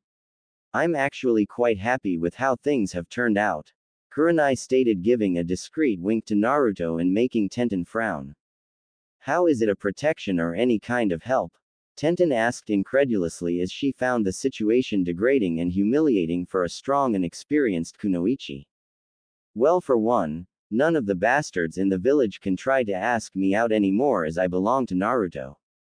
2. Anyone attempting to force themselves on me not only has my wrath to worry about, but Naruto's wrath as well as the village laws. It's one thing if you attack a normal woman, but it's something else if you attack a clan woman as they have more say in things. When I became Naruto's slave, I became property of him and his clan, thus harming or insulting me is the same as doing so to Naruto, which means no one but Naruto can touch me if I do not wish to be touched. 3. If there is a mission I do not feel comfortable taking, but the Hokage believes I should anyway, Naruto can stop it unless it's a matter of village security. There are other reasons of course, but the point is that I have more protection and security being with Naruto than I did on my own. Kurenai stated seriously while sending a smile to Naruto, who nodded since he knew she was doing it just as much for her own peace of mind as she was to encourage him. But don't you want to settle down and have a family someday? Tenten asked and Kurenai smiled. Who says I can't have that with Naruto-kun? Kurenai stated with a teasing smile before she kissed Naruto's cheek again. The three genin blushed a bit while Jiraiya merely mentally cried tears of pride for his student getting such a woman as his lover-slave. Wait, you said Naruto's clan, what clan? Tenten asked, making Kurenai wince slightly and send an apologetic look to Naruto, who waved her off since it was fine. She means the Uzumaki clan, Tenten-san. Shino stated, making Neji nod as he had done his own digging too. Uzumaki clan? Tenten asked in confusion and Naruto nodded. Yeah, before the end of the Second War, the Uzumaki clan were allies of Konoha that had their own island nation. The alliance was so close that Konoha incorporated the Uzumaki clan spiral into their head plate symbol and put it on the back of all the flak jackets worn by Chunin and Jonin. Naruto stated, making Tenten widen her eyes in surprise. They were also close to being considered the sixth great shinobi village, not surprising when they had the likes of Mito Uzumaki and Kushina Uzumaki. Mito was the wife of the first Hokage and Tsunade Senju's grandmother, while Kushina Uzumaki was my mother and earned the nicknames Red Hot Habanero and Red Death, and both were feared and respected by a lot people. Naruto stated, surprising Tenten at the information. So what happened to them? Tenten asked in genuine curiosity. My mother died the night of my birth from the Kyuubi attack. The rest of my clan was wiped out towards the end of the Second Shinobi War. It took the combined might of 3 major villages and several dozen lesser ones to bring my clan down, and even then, the attackers suffered such losses that most of the lesser villages collapsed and the major ones had to stop the war soon after. Naruto stated, surprising the 3 genin, since a clan had to be pretty badass to handle all that and still get a victory out of a genocidal event. Why weren't they mentioned in the history classes? Tenten asked, making the other 2 frown in confusion while Naruto frowned in anger. Most likely the spiteful civilians persuaded the civilian council to do it. Quite a lot of people were pissed off that my mother got with my father. They probably figured stripping the history books of her clan was some measure of revenge. Plus there are a few bigots in Konoha that feel that if you aren't born in Konoha then you are an outsider and have no business having any kind of respect or position in Konoha, thus they felt there was no need to mention an island of foreigners in the books that should be about Konoha's greatness. Naruto stated bitterly, as Hiruzen had given him one of the older history books that spoke of Konoha being indebted to the Uzumaki clan for their actions and support in the first 2 wars. Hiruzen also stated he wouldn't be angry or disappointed if Naruto decided to press charges against Konoha for what it had done to his clan and volunteered to be a witness for him if he did. Naruto honestly was considering doing just that, but maybe after he shoved more crow down their throats for what they had done. The other 3 genin were quiet as they followed the 3 higher-ranked members for a few more hours before Jiraiya had them stop to rest a bit and eat lunch. While they had supplies, it was usually better to hold off on using them right away, hence Naruto and Jiraiya went to find some food while Neji and Shino got some firewood and Tenten and Kurenai set up the camp area. However, Kurenai also saw that Tenten was uncomfortable with the situation that she was in with Naruto, and decided to try and talk to the girl. You shouldn't think any less of Naruto for what I decided to do. Kurenai stated as she and Tenten sat alone waiting for the men to come back. Tenten was silent a moment thinking on her response. It's not that I think less of him, it's just I find the whole thing ridiculous. I mean, I always hated how people saw kunoichi as useless or only good for their bodies, and then I find out the guy that I'm starting to like has a slave. Tenten stated, with her mood being too somber for her to be embarrassed at admitting she liked Naruto. Kurenai suppressed the grin at Tenten liking her master and instead gave a small smile. Well, look at through the fact he didn't force me to become his slave, I did this of my own free will. Same with Naruto's other slave, Kintsuchi. Kurenai stated, making Tenten turn to her in surprise. Kin was also a willing enslavement because it was better than the alternatives for her. Kurenai stated, making Tenten raise an eyebrow at her. Kin was from sound, meaning she was an enemy kunoichi. Naruto interrogated her to find out about Orochimaru's plans, and afterward she requested to be his slave as it was a better option than being sent to a high-security prison for the rest of her life or being executed. Naruto agreed because he felt she didn't deserve to die for the actions of her superiors in sound. She was his slave for nearly a month before I was branded. Kurenai stated, finding no reason to mention Naruto's methods for interrogating Kin, and making Tenten nod before she looked down again. I see. Tenten stated, and Kurenai placed a hand on her shoulder. You can still be with Naruto if you want, but you'll have to accept that Kin and I aren't going anywhere. We belong to Naruto and to an extent his clan, which means we are going to serve him in whatever ways he needs or desires, whether that's with our fighting skills or in the bedroom. Kurenai stated, making Tenten blush both at the thought of Naruto, two women, and from the memory of him and her in her apartment. There's just something about him, isn't there? Kurenai asked, making Tenten look at her. When you're around him, there's just something to him that pulls you, and you don't understand it, but you don't want to fight it either. Kurenai stated, since she and Kin had discussed feeling the same thing. Yeah, but what about you? Tenten asked, making Kurenai look at her in confusion. Won't you be upset if Naruto started dating or sleeping with other women? Tenten asked, since she didn't see how you could sign yourself over to someone and not be hurt if they were with someone else. Not really. My position as a slave alters things. Naruto could still marry me and Kin down the line, which is his right, but any children we give him wouldn't be accepted as clan heirs due to the fact Kin and I are slaves. While I am sure Naruto would love his children equally, there are still laws in place even if he doesn't like them. There's also the fact Kin and I can't have a position of authority over his clan or its affairs due to our status. We could be in charge of servants and other slaves, but any women Naruto married or any other members of the Uzumaki still in existence would be above us in authority. Kurenai stated, knowing that Naruto was not happy when he learned this, but Konoha law was in place to ensure that slaves couldn't try and usurp their master's spouses and place their children in a position of authority within a clan. This was done before by a slave using a loophole in her orders to ensure the wives were infertile, and thus the slave's children were the only choice to become the next clan head. So, it was decided that no children born to slaves could become clan head unless they were the very last members of the clan. Even then, it had to be accepted by the other clan heads and the Hokage before they could take the clan seat, and the seals on slaves were made stricter to destroy those loopholes and ensure there was no sabotage from the slaves to ensure their children got the advantage over any others.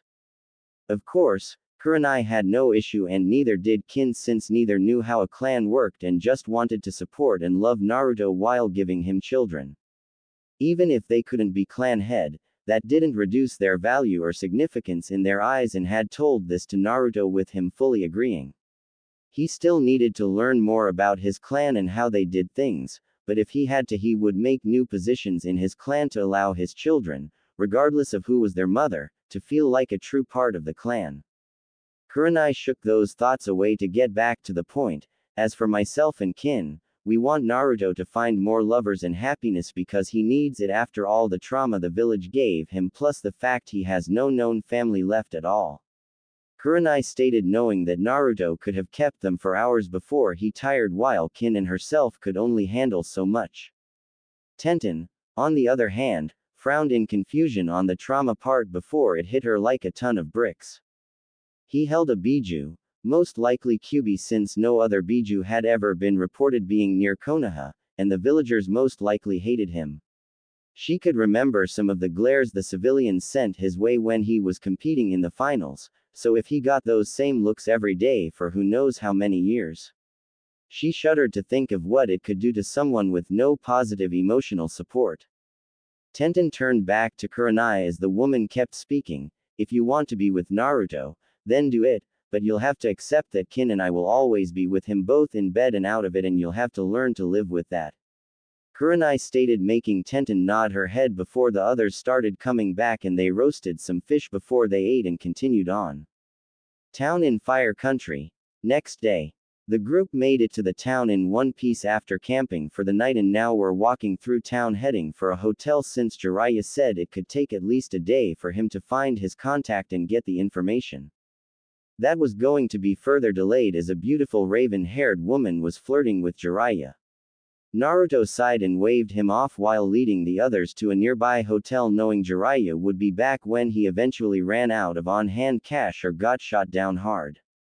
With that in mind, he got 3 rooms, Neji and Shino in one, Tenten and Kurenai in another, and Naruto with Jiraiya since he had gotten used to his grumbling when he got shut down hard. Naruto and them went to their rooms and settled in before Naruto had a knock on his door. Raising an eyebrow in curiosity, Naruto opened it to see Shino there along with Tenten and raised an eyebrow. Naruto, I was wondering if you could help me with my training. I find I am lacking in skills outside of my clan arts and wish to remedy that. Shino started and Naruto nodded before looking to Tenten, who blushed a bit. Could we talk? Tenten asked and Naruto nodded before he made 4 clones. The clones nodded and 2 motioned Shino to follow them while the other 2 went to Neji and Kurenai's door and Naruto let Tenten into the room. Tenten merely sat on the bed and was looking at her feet before Naruto sat beside her and waited till she was ready to talk. So, you didn't force them into being slaves? Tenten asked suddenly and Naruto shook his head.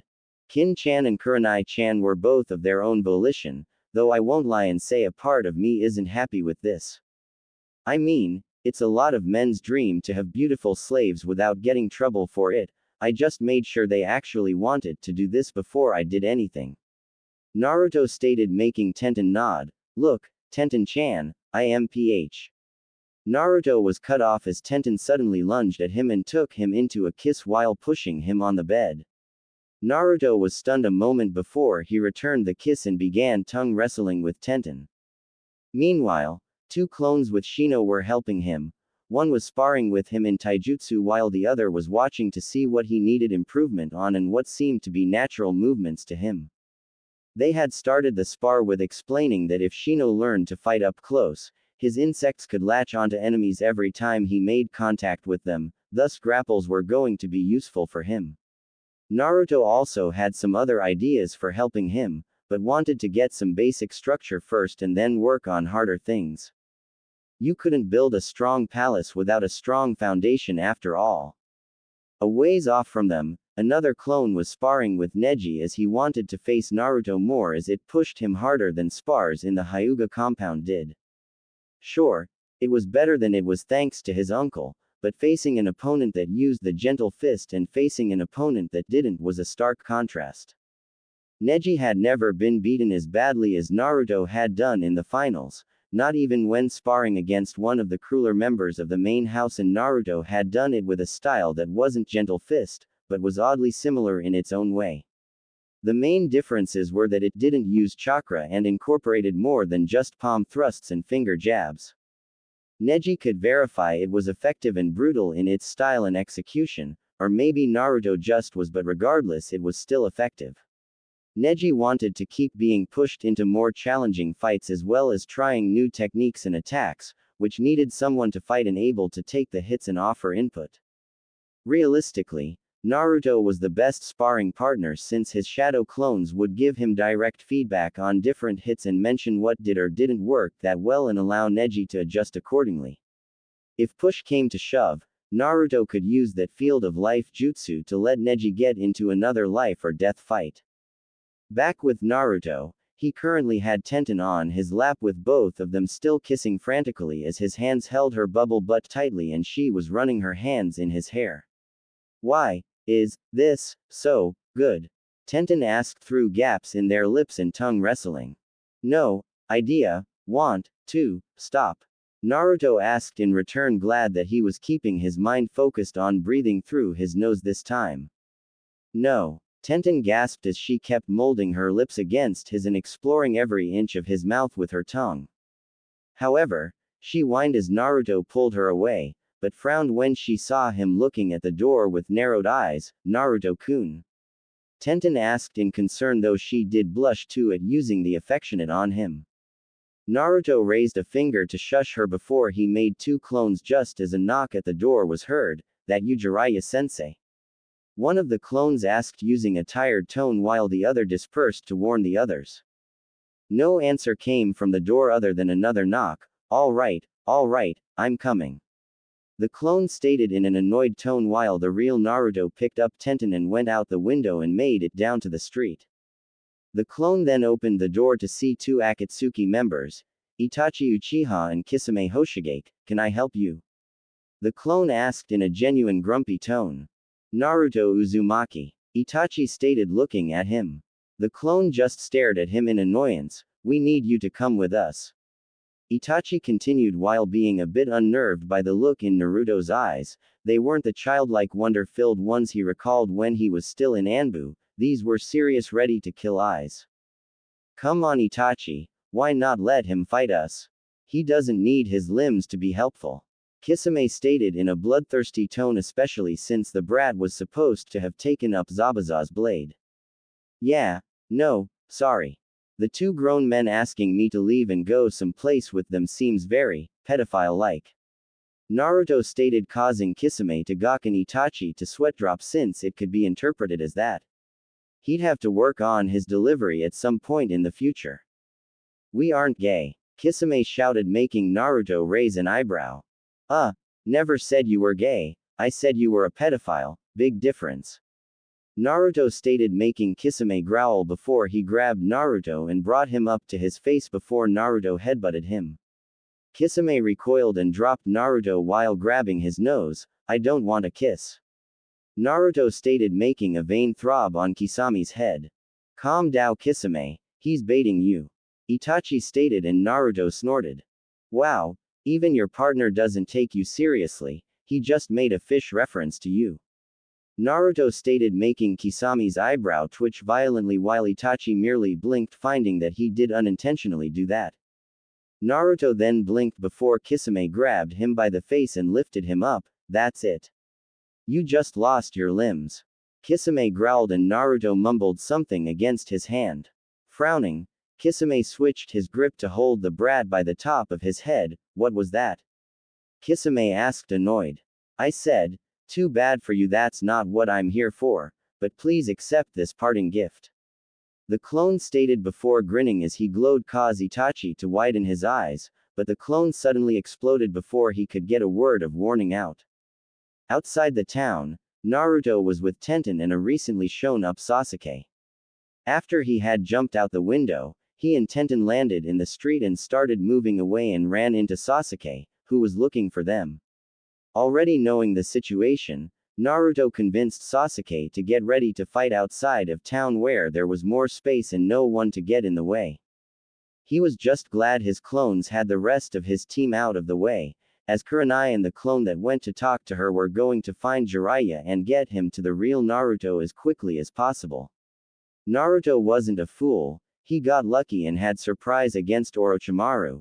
In a straight-up fight he'd lose from lack of experience and training. However, compared to Itachi, Orochimaru was small time and Kisame was no idle threat either. Even if he had Kurenai and the three genin with him, Itachi knew the clans and no doubt knew Kurenai by reputation, which left him and Tenten and Kyuubi's chakra wasn't that helpful when you added Samahata to the mix. The sword could eat chakra from anything, even the usually corrosive chakra of a Biju didn't hurt it. Basically, Naruto needed someone their level to help turn the tide in his favor. He needed Jiraiya here. Sasuke, whatever happens, you and I fight together, all right? Naruto stated, making Sasuke frown. Itachi is mine, Naruto. Sasuke stated with finality. I'm not saying I'll kill him, but he's got backup and you and I aren't ready to handle him even together. Naruto stated, making Sasuke frown further. For the love of Kami, Sasuke, we couldn't beat Kakashi and Itachi is even stronger than him. Naruto nearly shouted, making Sasuke relent a bit, even if he was tied with Kakashi. In all honesty, Sasuke, at your current level, do you think you could pull off what Itachi has? Naruto asked, and Sasuke stiffened. In truth, he didn't think he could. Sasuke knew he was skilled, but he knew members of his clan that were even stronger than that, and Itachi had brought them all down by himself. Even if you excused him getting the jump on some of them, there were others that had definitely gone down swinging, and Itachi didn't have a mark on him from what Sasuke recalled. The bitter truth was that Sasuke was still not near his level of power and strength. Look, Sasuke, I get it, I honestly do, because someone killed my parents in front of me too, but I am not strong enough to avenge them yet. So why don't we work together and handle this together? If a chance to kill him arises, you can take it, but right now the goal is either survival or incapacitating them, though it will likely be the former. Naruto stated, making the two look at him in shock. I won't try to kill Itachi unless I have no other choice. This is a life or death situation and I will react in the best interest for us to survive. Naruto added as he loosened the weight and gravity seals on his body to let him move faster and summoned Kubikiribocho as well. Tenten, fall back to the trees, these guys are close to mid-range combat specialists, better that you're hidden and can take advantage of that if an opportunity presents itself. Naruto ordered, making Tenten nod before she jumped back to the trees, and Naruto quickly made multiple shadow clones and sent them off into the trees as well. The last clone moved away just as Itachi and Kisame arrived. Both had some tears and scorch marks on their cloaks. Kisame was scowling while Itachi was impassive and looking between Naruto and his little brother. Sasuke was glaring, but keeping his cool since Naruto's points were still on his mind, and he knew he'd have to be smart to do this, especially with the shark guy there to back Itachi up. Itachi, internally, was impressed as he expected his brother to charge in, swinging and attacking wildly, but he seemed to be thinking clearly right now, and he had a feeling it was because of Naruto. Naruto readied himself while Sasuke activated his Sharingan and had a pair of kunai ready. You're going to pay for that, you brat. Kisame stated, annoyed since he had a few burns on his blue skin and it was annoying for him to be outsmarted by a brat. Hey, don't get mad at me because you're too dumb to notice the difference between a clone and a real person. Naruto stated with a smirk while Kisame growled before he launched at Naruto, who met him halfway and clashed blades with him. However, Kisame was unprepared for Naruto to lean back and kick him right in the groin, causing him to hunt in pain and stumble before Naruto went to slice into him with his blade, only for Samahata to coil and block the strike, making Naruto click his teeth. He then twisted around and kicked Kisame, sending him back. Kisame growled at Naruto before he looked down as the ground broke and another Naruto came launching out and cut his cheek with a kunai before exploding, sending him further back. Naruto idly noted that Kisame seemed weaker than he should be, but didn't have time to focus on it as Kisame came after him. Deciding he couldn't go muscle for muscle with him, Naruto shortened the length of Kubikiribocho to give him more maneuverability and re-engaged a surprised Kisame. Meanwhile, Sasuke and Itachi were clashing with kunai, and it was clear Itachi had the advantage, which was why two Naruto clones charged with their full speed and tried to hit Itachi, forcing him to block them and then kick Sasuke away. However, once Sasuke was away, the clones grabbed his wrists and exploded, making Itachi click his teeth as he came out of the smoke cloud with some charred marks on his clothes, a few small burns, and an annoyed look. He couldn't keep the look long as Sasuke charged back in and engaged in taijutsu with another two clones from Naruto joining him. Impressive, they worked together well. Itachi thought as they didn't get in the other's way as they engaged him, and Naruto's fighting style was keeping him on his toes. Sasuke would have been impressive too if not for the fact he was using the Uchiha's fighting style and Itachi was a near master of it. Itachi suddenly paused as he felt his danger senses kick in and he quickly ducked as a pair of kunai sailed over his head, but the distraction resulted in two of the clones delivering a kick to his chin, snapping his head back. Sasuke, seeing a chance, went for a kill with a kunai, only for Itachi to be replaced by a log. Looking around for his brother, Sasuke was suddenly tackled by a clone of Naruto as a foot sailed through where his head was a moment ago. Close your eyes. The clone whispered to Sasuke, making him frown, but did so just as another clone stood in front of Itachi and flared all of its chakra, causing Itachi to shout in pain and surprise as the chakra overwhelmed his Sharingan. Due to the sudden blindness, he was unprepared to then receive several blows to his face and torso courtesy of the other clone. Itachi jumped back and winced as his eyes still hurt from that flash of chakra, rather ingenious. Sharingan and Byakugan both see chakra and monitor it, but they see it too well and such an intense burst overwhelms those dojutsu. If he had been closer or had more chakra, I'd still be blinded right now or maybe even permanently blind. Itachi thought as a small smile came to his face. Sensei, you would be so proud of Naruto, Itachi thought before hearing a shout off to the side and heard Kisame scream as he was sent flying back through a few trees. A few minutes ago had Naruto and Kisame still clashing swords, with Kisame actually having a bit of respect for the brat as he was fast on his feet and at least competent in his sword usage.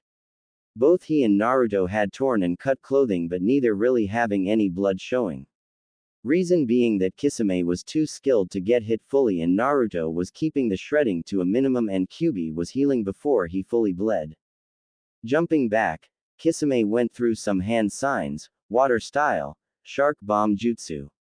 Kisame called as he spat out large glops of water that took the shape of sharks and launched at Naruto, who channeled wind chakra to his blade and cut through them. Naruto then drew back and launched a blade of wind at Kisame, who raised Samahata to block, only to shout as few shuriken came at him from the trees and one cut his side, distracting him and letting the blade of wind cut his left arm.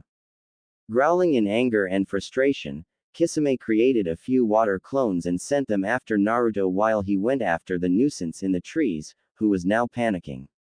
Naruto cursed and made a few dozen shadow clones to fight the water clones while he went after Kisame, who was closing in on Tenten rapidly. Realizing he wouldn't make it in time to intercept him, Naruto dropped Kubikiribocho to lose the extra weight and pumped chakra to his legs, letting him move faster. He got in front of Kisame just as he was about to strike Tenten, making Naruto do a split decision and took a deep breath while channeling a lot of chakra. Fusaro da. Naruto shouted, sending a wave of power at Kisame, sending him sailing back and shouting in pain. Kisame felt like a compressed Akamaiki boulder charged at him full force before slamming into him. Kisame crashed through several trees before he came to a stop with blood leaking from his mouth and several cuts and splinters in his back while his torso hurt like hell, no doubt from a few broken or fractured bones. However, it wasn't a clear-cut win for Naruto as he was now panting, coughing, and wheezing. Damn. That hurt my throat and vocal cords. Naruto thought as his throat felt like it was on fire. I got you, Kit. You'll feel some soreness and have a raspy voice for a little while, but it will be better soon. Next time, try not to do so many sounds or words or whatever you want to call them all at once when you haven't fully tested this before. You also should channel chakra to coat your vocal cords next time. Kurama informed, making Naruto give a mental nod of thanks and acceptance. Tenten was by his side immediately and the two jumped beside Sasuke and Naruto's remaining clones as Itachi was still having some trouble seeing and Kisame was battered quite a bit as he lumbered over to Itachi. However, Sasuke was panting, Tenten was only armed with weapons, and Naruto's voice was shot so he couldn't use any jutsu besides the Rasengan and Shadow clones. Naruto mentally noted to work on doing jutsu without the name soon in case he strained his throat again. However, it seemed like Kami was going to help them out as Guy appeared via dynamic entry. With said kick being aimed at Kisame, sending him back hard, and three large toads appeared blocking the younger ninja, with Jiraiya landing in front of the toads. Kurenai, Shino, and Neji also showed up with their clones and went to the others. Itachi frowned seeing as they were weakened now, having not expected such resistance from Naruto, and now they had two more problematic genin, two Jonin, and Jiraiya to contend with. Only one decision was left to make. Kisame, we're leaving. Itachi stated as he shunshined next to Kisame and they dispersed in a flock of crows. Naruto sighed in relief and plopped down on the ground, still wheezing and breathing hard. Kurenai was by his side in an instant while the clones popped slowly to give their user back some chakra. Although, Kurenai's clone made him a bit uncomfortable since the two were engaged in a 69 position when his warning clone popped, so his clone didn't get to finish. Apparently, Kurenai was curious on if a shadow clone was actually as good as the original, and from the moans his clone was hearing she was enjoying herself.